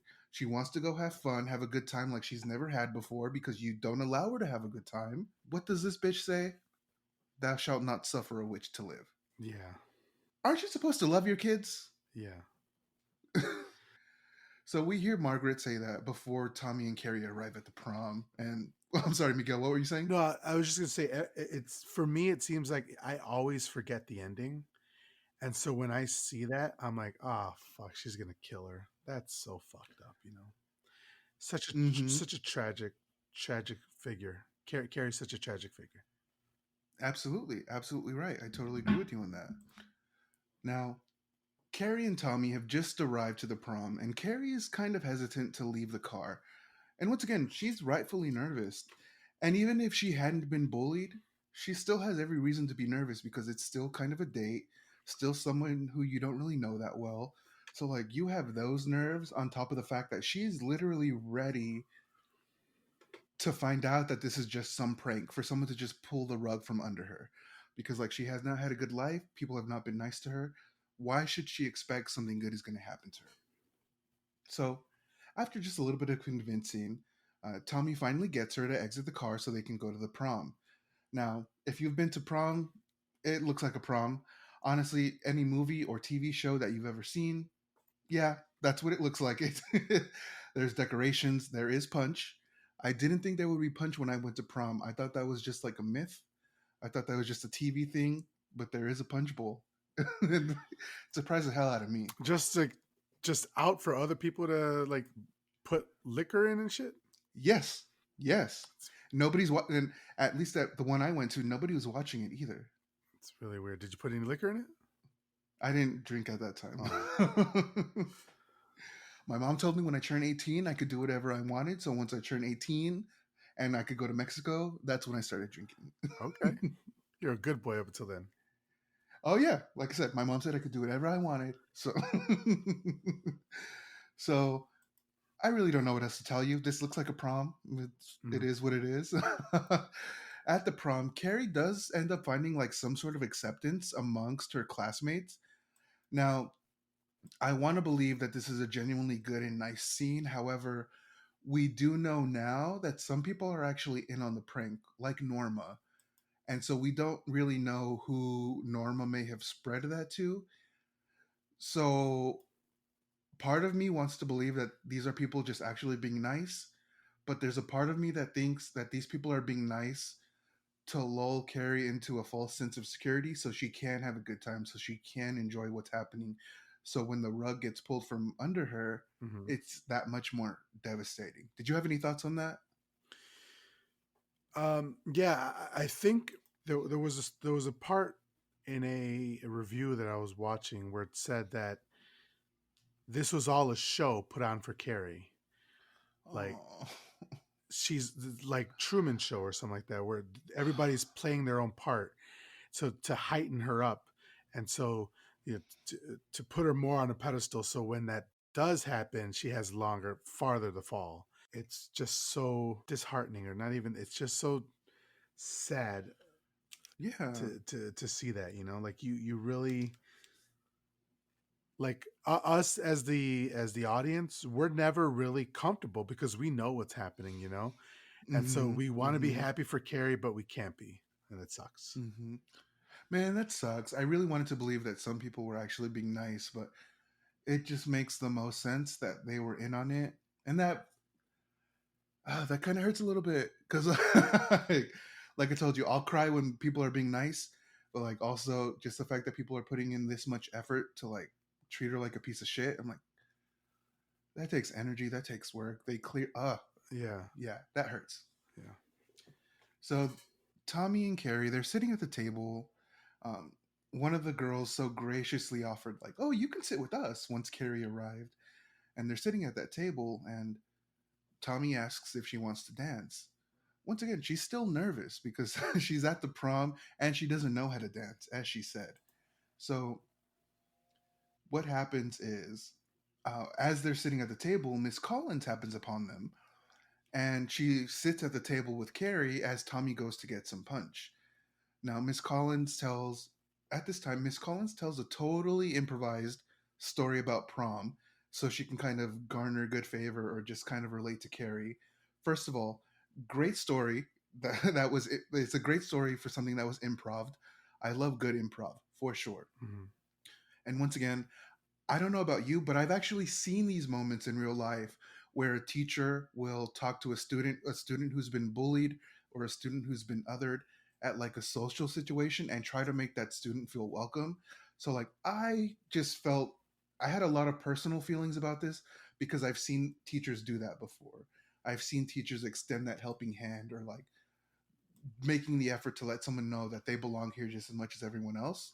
So I was like, oh my god, like you're such a good person, Miss Collins. Like, oh my She's such a good person, but she's not really rewarded for that. In fact, it seems like she's singled out later on, you know? god. Kind of, yes. Yeah. So another thing that I just kind of really love just how excited Miss Collins is to see Carrie because nobody meets her with that kind of energy. And there was something that me and my brother, when my niece was first born, we would talk about how how every time when my niece, his daughter, was first born, he would walk in with her and everyone in the room would be like, the baby's here, oh my god, yeah. And he talked about like, I wonder if people are going to react like that when she's older, and I wonder what the impact is going to be of when I walk in with my baby when she's like 0 months old, 1 year old, 2 years old, and everybody's excited to see her. What mental impact is that going to have on her when that stops? And so just that's just a conversation that we had, but I wondered what must this do for Carrie to have someone see her and just be so excited that she's there when she's never gotten that before. Yeah. I'm like, this has to be an amazing moment for you. Yeah, and I'm like I'm baby. I'm I'm almost 40 years old, but I'm baby. Well, all I know is when I walk into a room, everyone's excited. So me too. So Exactly. When you go into a fucking chat room, everybody's excited. So listen, I'm not trying to tickle my own tonsils with my dick here, but like I've gone to a few parties, and I'll walk in and people were like, Anthony's here, and I'm like, me? yeah, you. And like I'm just here to black out and cause problems. Oh, you're happy for Anthony, but Jerome will be on later. Oh yeah, Jerome's on his way. So it's just like to walk into a room of people or to walk into a room and have someone be excited to see you. I can recognize what a powerful emotion that evokes. It's just like you're happy to see me. Like it's just it's fantastic. It's great. It must be nice. Must be real nice. I'm sorry your friends hate you. Zach, Max, I'm Yeah, sorry they it does feel like that a lot, doesn't it? that's what it looks like. Yeah.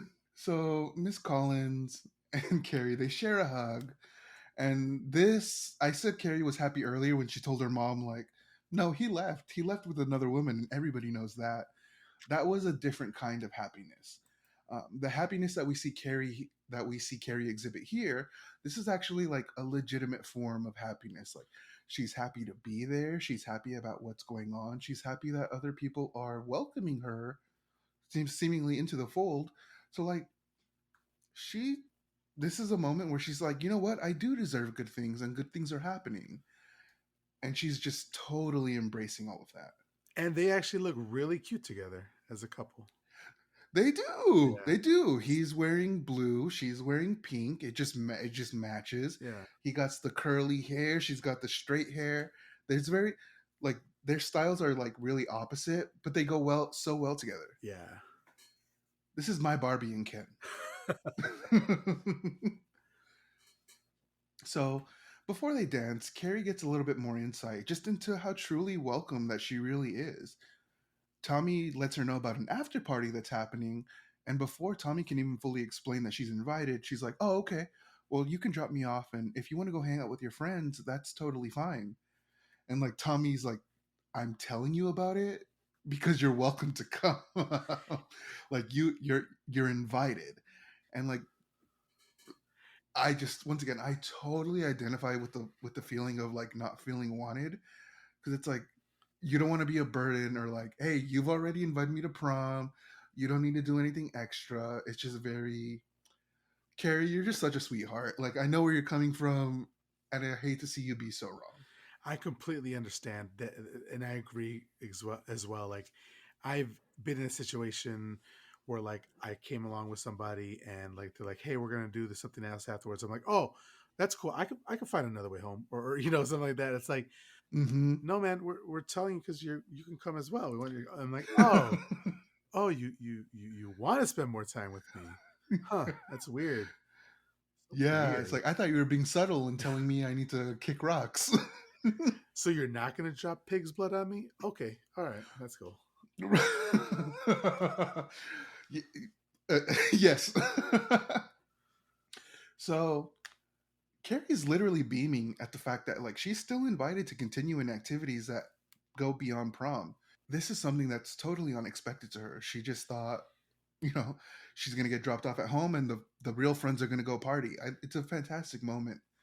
Now Carrie's finally gathered up enough nerve and they finally start dancing. I'm not going to really talk much unless Miguel, unless you want to, about how that shot was shot in one scene, how it was only done once, and that there was a camera that went around them. And every time the camera was on Tommy, he had to say something. And every time the camera was on Sissy Spacek, Carrie, she had to say something. And like it was mostly improv, and they just did it all in one go. I didn't know any of that, so that sounds good to me. The facts I left out because I assume people know. Oh, I know the one thing I do know is that this shot is similar to a shot that Hitchcock did in his movies. So Oh it's yeah, from yeah. what movie? Or Um, North by Northwest, maybe. I don't know. I'll have to double check it, but it was one of those movies. It wasn't Psycho. It was one of his later movies that were in color. okay, cool. Never heard of her, but all right. No. So as Carrie and Tommy dance, Tommy kisses Carrie, and I'm entirely sure this is not a part of the fucking deal. I think Like, he has feelings for her, which is so cute, you know. I think he's being a fucking boy. Ah, okay, all right. Like, I don't think he has feelings for her. I think he's like, well, I'm gonna get mines, and so that's all I thought. Like, not in a rude or disrespectful way, but it's like, why wouldn't I kiss my date? She's my date, isn't she? Yeah, I can see that. So, like I said, I don't think that's part of the fucking deal. But after their dance, we see Sue approach the event because I get the feeling that Sue wants to make sure that Carrie is actually having the good ass time that Sue sacrificed. Like she wants to make sure that if Sue wants to make sure if she's not having a good time, she wants to make sure Carrie is. And I totally understand that. It's like looking at your food while it's cooking. You want to make sure it's cooking properly. Yeah, That's all I got from that. So we find out that Chris's friend Norma has actually rigged the election. So that way, Carrie and Tommy are crowned the prom queen and prom king. And once they are announced prom king and queen, Carrie is so obviously filled with joy, so taken aback that something like this can happen to her. She thought that this entire night was a prank, but basically to be crowned like the belle of the ball is something that she never would have fathomed ever happened to her. And like we get to see her experience actual pure joy. Um, and in that moment, it's very fantastic to see. And I'm very glad we get to see her experience joy. Otherwise, this person would be 100% tragic. They are still fully tragic. However, the fact that they did have some good moments, it's mhm, like at the very least, it wasn't all bullshit. right. I don't know. That's maybe me seeing the silver lining. Yeah, exactly. It makes it easier, somewhat easier when what happens in later. But wanted to talk about that one scene where her mom is back in the kitchen, like making dinner or whatever, and it's just like chopping onion or not. I'm sorry, chopping Carrots, carrots. Like, wow, okay, like tell me how you really feel. psychopathically. And then Yeah. the carrot falls off and there's nothing on the chopping board anymore, and she still just keeps chopping and chopping. I was like, okay. Okay, so I left that out because I fully had no idea. what was happening there. I don't know if that was psychosis. I don't know if that was like she hates boys, so let me cut a phallic looking thing. Yeah, I was like, you know what? You're you, and I accept you for you. I'm going back to prom. yeah, I get, but yeah, that I love that scene because we're getting a little peek into her state of mind as she has gone off the rails. She was already off Okay. the fucking rails, but now she's completely off. Right, truly. Okay. I totally get that. So Carrie's, like I said, incredible and obvious joy is cut short when Chris pulls the rope to dump the pig blood on her. Now, Sue, who was at the prom trying to make sure everything was going well, she noticed this little pulley system before the blood was even spilled. And she actually made an effort to stop what was going on. Now, because Miss Collins kind of understands or is kind of suspicious of Snoo, is kind of suspicious of Sue, she doesn't believe that Sue is there to do any good. And honestly, it's kind of understandable. However, because Miss Collins thinks that Sue is there to cause trouble, she immediately kicks her out. And I don't know what you would say, but Sue has no idea about how incredibly lucky she is for that. Yeah, completely. It's in this whole scene, like he loves slow motion because the whole thing is done in slow motion, and we can see Sue like kind of figuring out what's happening, and then we also see Miss Collins figuring out what that Sue sees that Sue's there and thinks she's doing something like you're saying. But I thought it was just kind of comical where right at right before she's about to pull the lever or whatever, Hmm.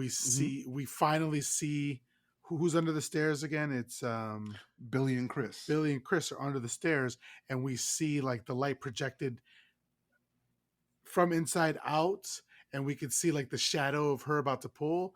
It's like, why are we just seeing that Hmm. shadow now? We should have been able to Yeah, see yeah, that shadow yeah. the whole time. And so it was done for a fact, I know, but I just thought it was pretty funny. But yeah, she does fucking save her life because she gets dragged out of the, and kind of mean too. Like, I don't know, Oh, man. she gets Like, kicked out fully. yeah. Like, get out. Yeah. And then while she's getting kicked out, we're seeing that I cannot remember their names, John Travolta and the other Billy girl, and Chris. Billy and Chris. I'm sorry. We see that Billy and Chris are under the stairs, still fighting, and like she's slapping him. I'm like, even in Hmm. like the happiest moment in your life, supposedly, is what this is going to be. Even in that point, you're still like arguing and fighting, and so you're just going to be miserable Hmm. your whole life, which is going to be just a couple more minutes. Yeah. Yeah, yeah. I can't wait Yeah. because anyway. And So one more thing I was gonna say is we see that no, no, no, no. damn, You're good. damn. No. No. One more thing we see Carrie, like you're saying, she's ecstatic and she's happy and she's crying out of that happiness, and then she starts to see what Sue saw, or not what Sue Mm, saw, but that Sue thinks something is happening, something's wrong, and she sees her getting kicked out, and she's like she sees something is happening in the crowd, and I'm sure she starts thinking, or maybe even no, because the it comes later, but she starts thinking, oh fuck, something's wrong. They are all going to laugh at me, you know, and you hmm. start seeing that in her head, and then what happens. If you wanted to pick it up there, Yeah, we definitely see the gears turning. And here's one of the things. Carrie sees Sue, and Carrie's like, "Fuck, was my mom right?" And then we cut to Tommy, who's just like laughing, like, "Oh, Sue, what are you doing here?" yeah, Did you notice that that? was really weird. He didn't. He had He's like, "Oh, you." like she was manhandled by this teacher, and basically Uncle Phil'd out of the building, and and Tommy was like, nah. Please put the sound. Uh. Okay, I will do that. But yeah, his reaction was to laugh at her, which okay, you know, Once again, it's just incredibly interesting. Like yeah, what's happening here. yeah, So, like I said, Sue is truly unaware of how lucky she is for getting kicked out. After all of this happens, when Carrie gets the blood spilled onto her, I really feel more than any other scene that this was this scene seemed as if it was freezing so we can fully absorb just exactly what we saw here. I feel like we're made to sit in this moment for probably 3 seconds, but this 3 seconds feels like 3 minutes. And we're watching the horror on Carrie's face. We're watching how pissed off Tommy is, and we're watching those fucking delinquent bitch kids laugh at her and try to get other people to laugh at her, like Norma, where she's laughing and pointing, basically knocking on another guy's shoulder, like, hey, get a load of this girl. And like realistically, only about 5 people were laughing at Carrie. But that that was enough because what it did was it caused the blood soaked Carrie to hallucinate that everyone in the gym, even Miss Collins, the teacher who's been on her side the entire time, it's convinced Carrie to think that everybody is laughing at her. And like I said, Carrie is motivated by the fact that only about 5 people were laughing at her, and this causes her to unleash her full telekinetic fury, her full Jean Grey moment. Everybody's gonna get it. Everybody. She slams the door shut. She locks them. We've seen her do that before with her windows at the home. She closed them and she locked them. So she's locking all the doors to the gymnasium. Even what happens? She gets this high pressure water hose that kills people, knocks people out. The principal is electrocuted. Miss Collins, on her own, is crushed to death by a sign that Carrie like releases from the ceiling. And the teacher, what teacher was Mr. Frome? He's electrocuted so badly that it sets the entire gym on fire. And as the entire place is burning down, people are suffering, people are dying. Carrie is just calmly walking out, like, you know what? It's time to dip. I had a very good time. Fuck all of you for the rest of your lives. She leaves, she walks out, and she locks the door, sealing the fates of all those who had even a slight hand in wronging her. And as I've said so many times before, hell yeah. One of the most iconic scenes in horror, like an absolutely amazing scene. And then we also Mm-hmm. have the split screens, right? The Diopter shots, yeah, yep. Mm-hmm. these are awesome. And Carrie, the character looks fucking amazing with all the blood all over Mm-hmm. her. Her eyes are crazy. Like you actually believe that she has this power as she's like closing these doors and all that. And like she, Mm-hmm. when she sees that somebody is escaping, like she works hard to make sure that she double closes that door or It's like, whatever. nope. Yeah, you thought, You thought. but, but yeah, man, this is. I feel bad for the students who are in there who didn't participate, but also like everybody else who did participate and all, and you laughed at her, like you deserve what you get, man. Like Their offenses were so egregious. I don't mind the collateral damage, unfortunately. Now, if I was in that position, of course, I'd be like, I didn't yeah, do yeah. anything. But I mean, it's yeah, she's just snapped. I mean, she's been Mm-hmm. imagine like going against your mom, right? Like for the first Mm-hmm. time in your life, and your mom's like, they're all gonna laugh at you. They're all gonna, and they're all gonna like, this is gonna blow back in your face. You see it.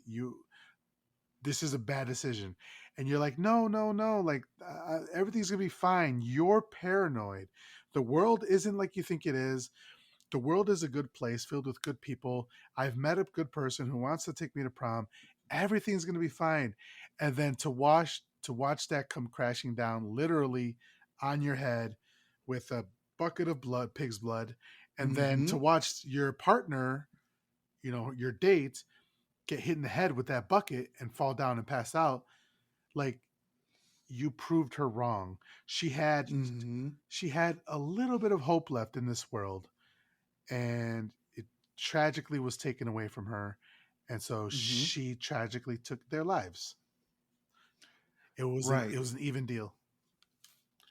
I can imagine the the mind fuck it is for you to realize that your mom, your crazy mom, your mom that everyone thinks is crazy, that she was right and they did all laugh at you. And so that would add to even more mental anguish for me, because like here I thought I was doing my own thing and doing what was best for me. Turns out my mom, who I didn't believe, who abused me, was right. I The gears can't turn properly anymore. Yeah, and so the like you were saying, she was using that the fire hose. That's another phallic symbol that was in there, Mm. and that started to help start the fire. Yeah, man. Like I can't imagine being stuck in a room that's on fire and you can't escape. I mean, it's terrifying. Absolutely terrifying. I don't know if I've told you or who I've told, but I am so down to kill myself. I am not. I'm not dealing with that. Like maybe I'll go to the smoke and just start like inhaling it, but because I'm not doing it, Miguel. Oh, like the I'm not. fire. Yeah. Yeah, like I'll go in and inhale the smoke so I can die of the smoke inhalation. Or like just turn your friend and you're like, kill me, kill me. Oh, please. Yeah. Hey, if you want to kill a man, uh, let's go for it. Yeah, but there's also like windows that they can try jumping through or something. But yeah, that's I completely get that. We got a telekinetic girl with the shining over here. That's true. Listen, Yeah. I'm not going anywhere near a place she can make my death really bad. Let me go to the window with all that glass. Sorry, I'm simply not doing it. Smoke's starting to look pretty good right now. I see it. I see it. I'm saying. All right. So Carrie has left the prom, and later that night we see Carrie is walking. She's walking home, still clearly filled with rage, and we see a fire truck just whiz past her, and we know that it's clearly it's going to the prom to try to salvage what they can or to address the situation.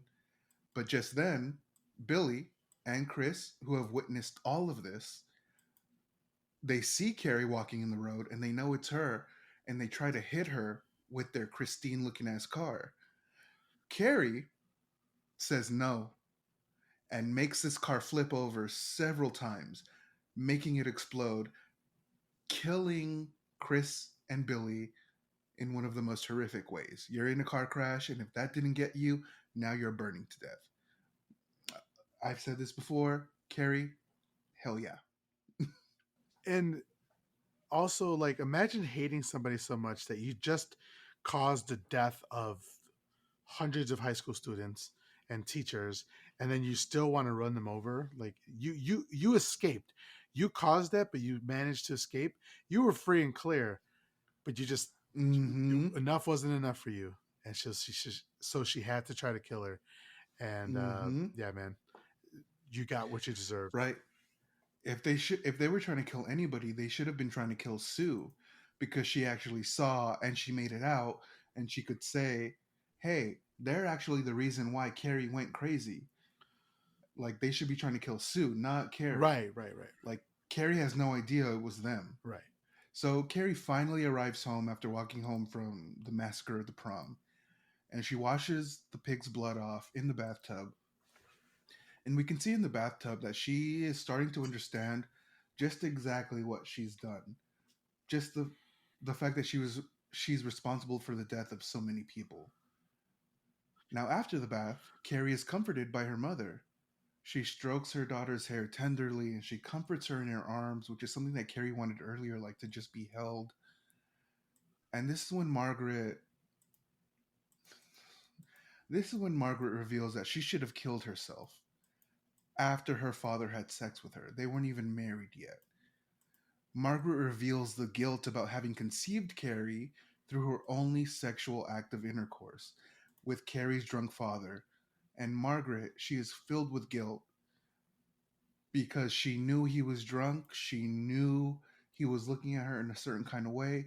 He smelled like that roadside whiskey and she liked it. She liked it. She liked it, as she said. So she feels guilty for that. Like, this is, like you said, it's that very born again behavior where she did allow herself to experience things, and now she's punishing herself for the things that she allowed herself to experience. And it's like now she's become so devout to the point where it's toxic and destructive. And because no one ever sat her down and told her, like, hey, humans have sex, and like The main thing they're here for is to reproduce, and that's what a lot of humans just want to do. And you just kind of just fell into that programming, and there's nothing wrong with it. Like no one ever told her like, "Hey, you didn't do anything wrong." Yeah, But as she says, "Oh yeah, go on, no, I go was gonna go say go." like she is the mother is so sexually repressed that Mm-hmm. she Mm-hmm. sees this act where she had with somebody who she loved as sinful, and that Mm-hmm. it led to this moment, and something that should be a happy occasion, the birth of her daughter, wasn't.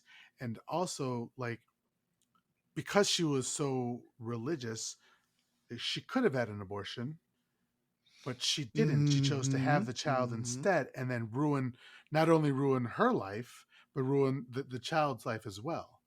Mm-hmm. And I'm not going to go further into that other than to say, like, keep your hands off of women's bodies. They're right. It's their body and their right to choose. And what's happening Mm-hmm. in the country right now is just terrible. The assault on women's reproductive rights is just terrible. And a good reminder is that for everybody who's listening to this, I do have a Patreon, and the first 3 months of the Patreon are going to be going to uh, uh, the first 3 months will be donated to Planned Parenthood and another organization that my wife is still looking for. So just something to keep in mind, because there's a lot of things happening right now in our country, and this is an example of uh, an abortion that could have taken place. And I'm not saying Mm-hmm. that I wanted Carrie dead, but both of their lives have been terrible, and perhaps this disaster could have been avoided if she didn't feel like she had to keep the baby because of her religion. Mm-hmm. Mm-hmm. All right, so I forgot where we were at. So that we were talking about, um, like she's hugging her, right, and trying to Mm-hmm. make her feel better, and giving her that motherly love that Carrie so desperately wanted earlier in the movie. Mm-hmm. Mm-hmm. Yeah, even so Margaret says, I should have given you to God the day you were born. And what does that So mean? it's What do you interpret I that s- as? I interpret that as like as soon as Carrie was born, Margaret should have killed her. Yeah, Which is like you could have had an abortion and like maybe not had to give birth to a baby. yeah. So that's kind of how I interpreted that. So this Carrie being told that she's kind of the product of a relationship rape and out of just not an entirely like she wasn't made for the purpose of two people having a baby. They had sex and a baby happened. And so Margaret just feels such intense guilt over that. And she also feels guilt because she didn't entirely hate the experience, which once again, you're human. Like humans have sex, like you're allowed to like that. It's like it's just that stupid fucking book you like that's telling you should have a problem with this. So this throws Carrie off guard, and then they start praying. And this prayer completely distracts Carrie because her mom is holding her in her arms. So like she thinks she's getting this love and attention that like she's just been seeking. However, we see Margaret is reaching for a knife that's you know, out of eyesight, and she uses the knife to fucking stab her daughter in the back. Once again, Margaret has her only job is to protect this girl and prepare her for the world, and she's done nothing but leave her in the dark, lead her astray, and fucking damage her in ways that you can never recover from. Even if Carrie's mom hadn't stabbed her, her mom still fucked her up in ways that were going to take her decades to recover from. So she stabs her daughter in the back, throws her down the stairs, and then tries to pursue her to finish the job with this fucking psychotic smile on her face. Like, she, when Carrie left her prayer closet for the first time, and Margaret looked very pleased with herself, she has this same sort of expression that she's very pleased with what she's about to do. Like she said, "Thou shalt not suffer a witch to live," and so I feel like she thinks she's eradicating the world of satanic energy or a satanic conduit. Like there is nothing you can tell me to convince me that Margaret White doesn't think she's doing the right thing. Now, what we see here as Margaret tries to finish the job of killing Carrie, she does the Sent. sign of the cross with the bloody knife. Fucking terrifying. And as Carrie sees this, Carrie runs or tries to drag herself to the prayer closet. The one place that she didn't want to be is now the only place that she wants to seek refuge. And that to me is just so like the shit is so warped. Like the one time your mother's not telling you to go in there is the one time you want to try to force yourself in there because that's the only place you might be safe. Any thoughts? I'm kind of devastated right now because I didn't realize that. I didn't realize that that was a prayer. I didn't realize that that was a prayer closet, and it makes it so much worse. You know, Mm-hmm. I'm sure. Yeah, like you're saying, the one place where she when she was punished, she's thrown in there, and now that's the only place where she would feel safe. And Mm-hmm. yeah, that's institutionalization right there. I mean, it's pretty warped. It's fucked. Yeah. It's just like, God damn, this girl can't catch a fucking break. Yeah. So Carrie can't get into the room. I don't know if it's locked or if Margaret has a key or what have you. However, now Carrie does the only thing that she can do to defend herself, and she uses her telekinesis to throw these sharp kitchen utensils into her mother. Now, what really stood out for me is Carrie low key kind of crucified her mother. At the very least, her mother was in that crucifixion stance, arms out, body straight down. And I hope you, I don't have any insight in regards to Margaret's expressions as she was dying, as she was giving her last breaths. All I could tell was like, I don't know if she was happy to die and be done with this problem. I don't know if she was happy that she was finally going to get to see God or she thought she was going to get to see God. But did you have any thoughts about that? Anthony, we're both adults here. She came. She was orgasming She busted the fattest fucking nut like divine in the church. of her life. Of her life. Because you know she doesn't masturbate. So It's sinful, yeah. no. So she was penetrated by these knives. And when she was penetrated, Mm-hmm. she had an orgasm. And she's basically having an orgasm on camera or multiple orgasms on camera. And so that's what's happening here. I mean, there's no other way to see it. And it's fucked up that I mean, basically her daughter gave her an orgasm. Uh, I mean, you were talking about that Ari Aster movie, right? The short movie. Listen, Miguel, I don't need you to turn around the things that I've seen on me, okay? Okay, I don't need you to make callbacks that make I'm sense. All sorry. right? I'm sorry, All right? but that's what I saw. She was orgasming, and one of those was like a spatula. It wasn't like an actual knife. It was a spatula that went into her. So I was like, oh shit, Mm-hmm. that needed extra force to go in there. Yeah. So yeah, this whole scene was clearly Margaret seemed as if she was enjoying what was happening. Like I said, it might have been relief that she no longer has to deal with this fucking bullshit. Well, what she thinks is bullshit, right? Like it's you just have to be a parent to a kid with a shining. It was It's not that hard. orgasms.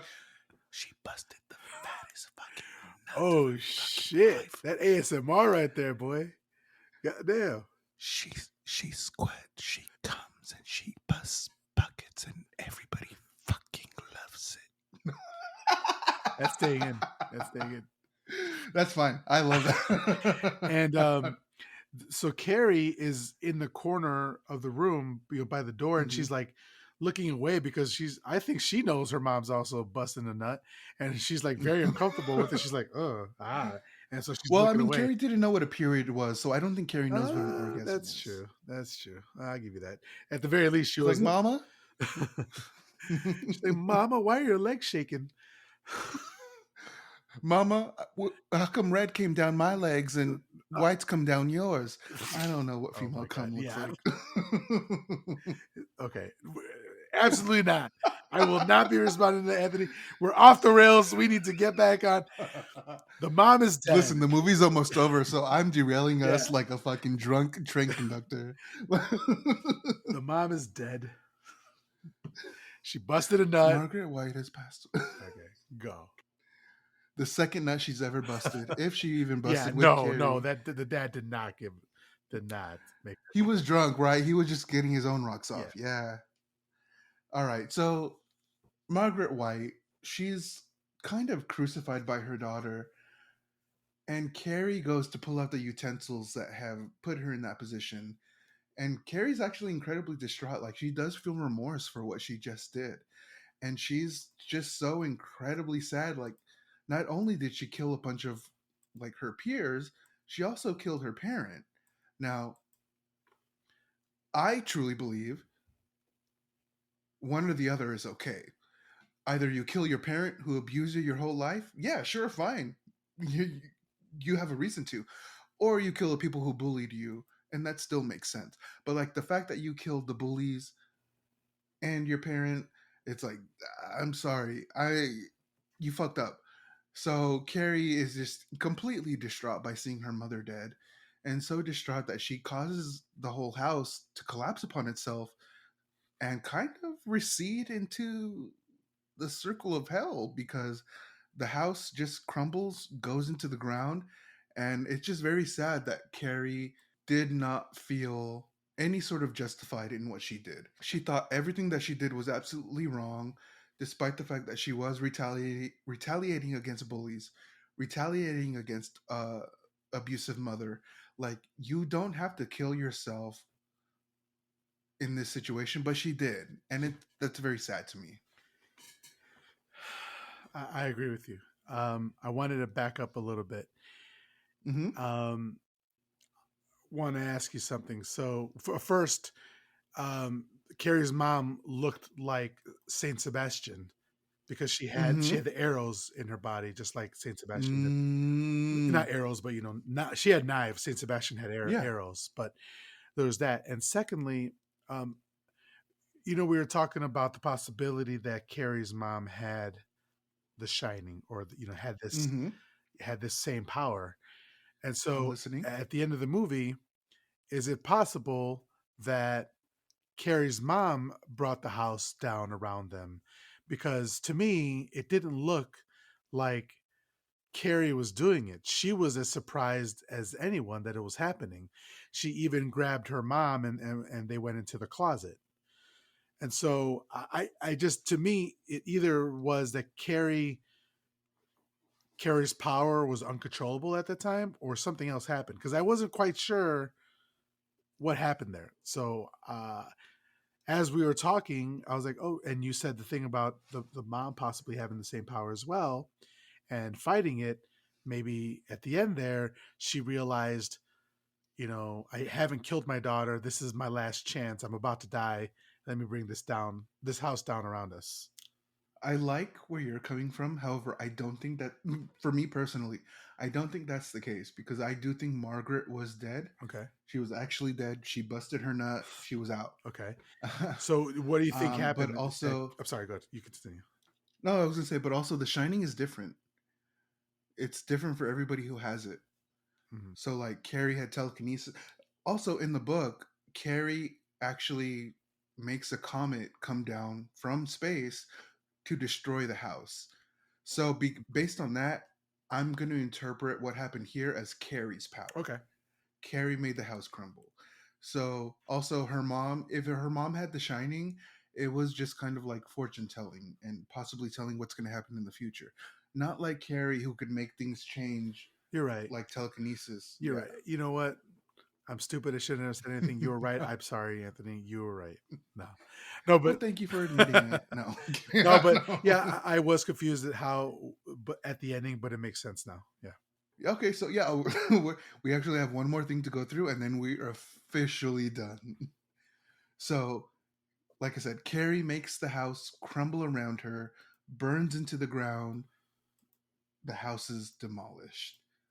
Sometime after Carrie's death, we see Sue, the only survivor who was aware that there was a prom massacre. we see her laying flowers at Carrie's grave. We see that there's graffiti as we saw at the gymnasium. The graffiti on the grave says, Carrie White burns in hell. So even in the afterlife, this girl can't catch a fucking break. So Sue lays down some flowers, and a bloody arm reaches and grabs her, causing Sue to wake up from her dream, screaming terribly, howling, wailing relentlessly. So much so to the point where the character who played Sue Snell's mother, her actual mother, started calling her by her real name, saying, like, "Are you okay? Are you okay?" Because she was just acting so terrifically, so dramatically, that her own mother didn't know if this was an act or if this was an actual reaction to something. We end on this, and that is the end of Carrie. So, one thing I wanted to ask you is, did you notice anything when that about that arm scene or the arm coming out of the ground? No. Any connection? Okay, so Steve Cunningham actually ripped off this ending for his ending of Friday the 13th. No way. Yeah, so when spoiler if you haven't seen Friday the 13th. Have you seen Friday the 13th? Mm-hmm. Okay. So at the end, where there's a couple endings and she's sleeping and then she's in the canoe and Mm-hmm. the fucking hand comes Jason. out. Yeah. He took that from this movie. He said so. Like, well, that whole movie's a complete ripoff of a bunch of other things like Halloween and stuff like that. But yeah, specifically that one scene he took from it. Also, at the beginning of the dream sequence when she's walking up to the house, you notice that, well, first of all, it's filmed differently. It's all like flowery and like it's shot. It looks like a dream sequence, but also in the background you see cars are driving backwards. So that's your point of reference to know that this isn't actually really happening. I love I love that. Yeah, and Listen, I have all kinds of weird dreams, and the fact that somebody can put this in the, oh my god, Miguel, I love that. yeah. So yeah, man, like you said, that's the end of Carrie. Miguel, I would like your final thoughts on Carrie. What do you think about this movie overall? And how many buckets of pig's blood out of 5 do you give it? All right, so I love this movie. I think at the beginning it had a lot of like some problems with like the female gaze, Mm-hmm. and yeah, so it had some problems with that, but I think it kind of evened out and it just became a story, and it was a great story. I mean, it had great source material. The script was good, the acting was great. I loved all the actors in here. It's just all around a good movie. It wasn't not a fun movie. I think that's what it is. I think that's why I don't return to it a lot because it's not a fun movie. Like Yeah, this girl is okay. tortured, but it's still a great movie. I really enjoyed it a Mm-hmm. lot. Yeah, I think it's a great example of what can be done with like Stephen King's work, and it was the launching pad for that whole thing, all of Stephen King. So yeah, I think it's a great movie, absolutely great movie. Out of 5 upside down crosses, patent pending, trademark, copyright. I think I'm going to give it at minimum 4. I don't know if it's a perfect movie. I'm stuck between 4 and 4.5. I think I'm going to err on the side of caution and give it 4.5 upside down crosses. Yeah, honestly, 4.5 bloody tampons out of 5. Absolutely. So uh, what did you I think about this movie, Anthony? I think this is a fantastic movie for women, for men. This is a fantastic slow burn that, like, honestly, this is a fantastic anti-bullying movie because, I mean, not everyone you bully is going to have telekinesis, but Yeah, not everybody. just me. No. But I just think it's like, it's a very good anti-bullying movie, and I don't think we have enough of those. I don't think we have many more of those. And also, it's just a fantastic story because she's bullied, she's abused by religion and her mother. I just think it's like it's such a fantastic horror movie in ways that doesn't deal with just plain old horror. Like there's horror at home. We got horror at the house, basically. Yeah, exactly. I no I kukui. We have horror at the house. Yeah, that's So I just like I Right. oh go on, sorry. No, No, no, no. I've already said what I said, and I'm interrupting you. Please continue. No, I was gonna say. So I really appreciate that aspect of it because there doesn't have to be some kind of fucking boogeyman. There literally is just horror at the house, like, and it's based on the people who you live with, and I just really appreciate that. And so, like, I give it a 4.5 because I do think this is a required viewing. Absolutely. I think if you haven't seen this movie and you think you know horror, this is one of the staples, and you need to address it as one. And we don't. I don't think we do enough as a horror community. Like I think maybe women do, but I think maybe us men need to like take a bit more and like do more to give this movie its flowers because I don't think we do. Yeah, yeah, I agree. Yeah, we've been talking for a long ass time, so we could just leave it at that. I'm glad that you love this movie. Yeah, I love this movie. It shows some of the best of the '70s, and we've Mm-hmm. done a lot of like lower like movies that not a lot of people have heard or seen, Mm-hmm. and this is one of the ones that a lot of people have seen. So I'm glad that you liked it because the last big one that everybody had seen, Texas Chainsaw Massacre, you didn't like. So I'm glad that you like this one. Yeah. So now let's kind of gauge where you're at with the '70s here. Remember that sliding scale?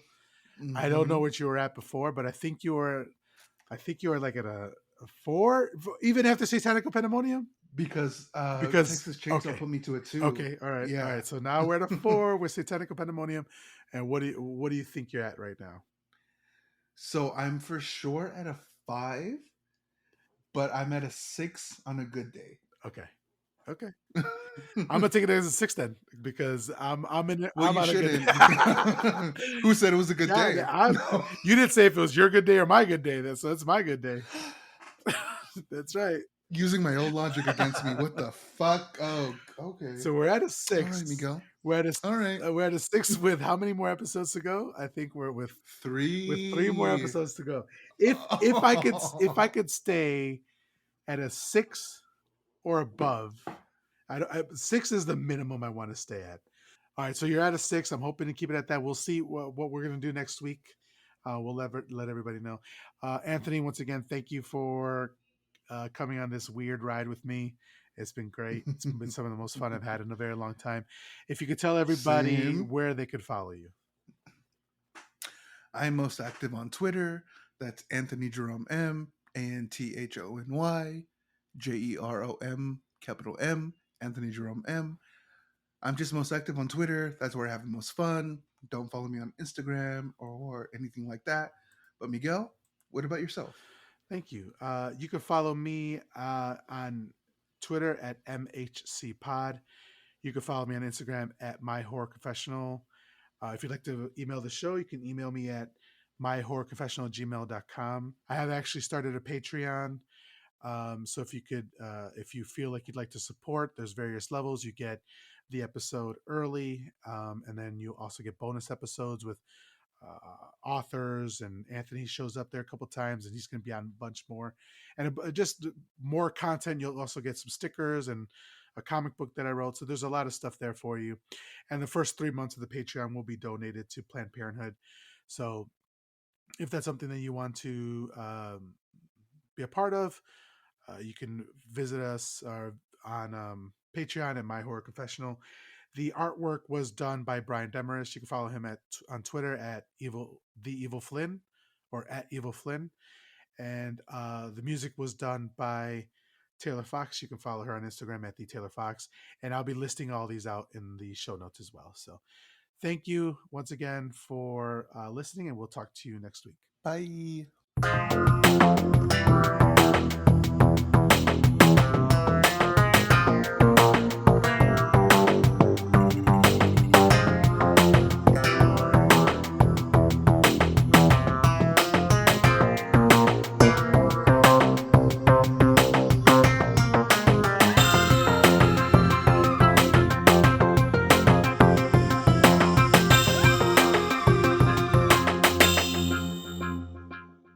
But yeah, so I had to watch it twice and I fell asleep on different parts. So I'm in my mind, I'm making up the movie out of two different times watching it. And each time, I was like, John Travolta isn't handsome, but I don't know, man. You are That wrong. okay, yeah, okay, Not that's what these I thought. days. Yeah, well, okay, so back then he was handsome. Oh yeah, well, it got that face structure, very The angular, nice the hair. the face butt. People Yeah, like the yeah, face butt. Okay, I I'm do. just being a hater. I'm just being a hater. I was gonna say you didn't watch Saturday Night Fever. What are you doing watching Saturday Night Fever? My, I watched it with my mom one time. Ah, okay. I saw it like once or twice. I think, yeah, I like John Travolta. Just was this before Saturday Night Fever? Let's Let me see. see. Now I I don't gotta know when it know. came out. Oh, so the year 77. after. Yeah. So yeah, because I think Carrie was his breakout role.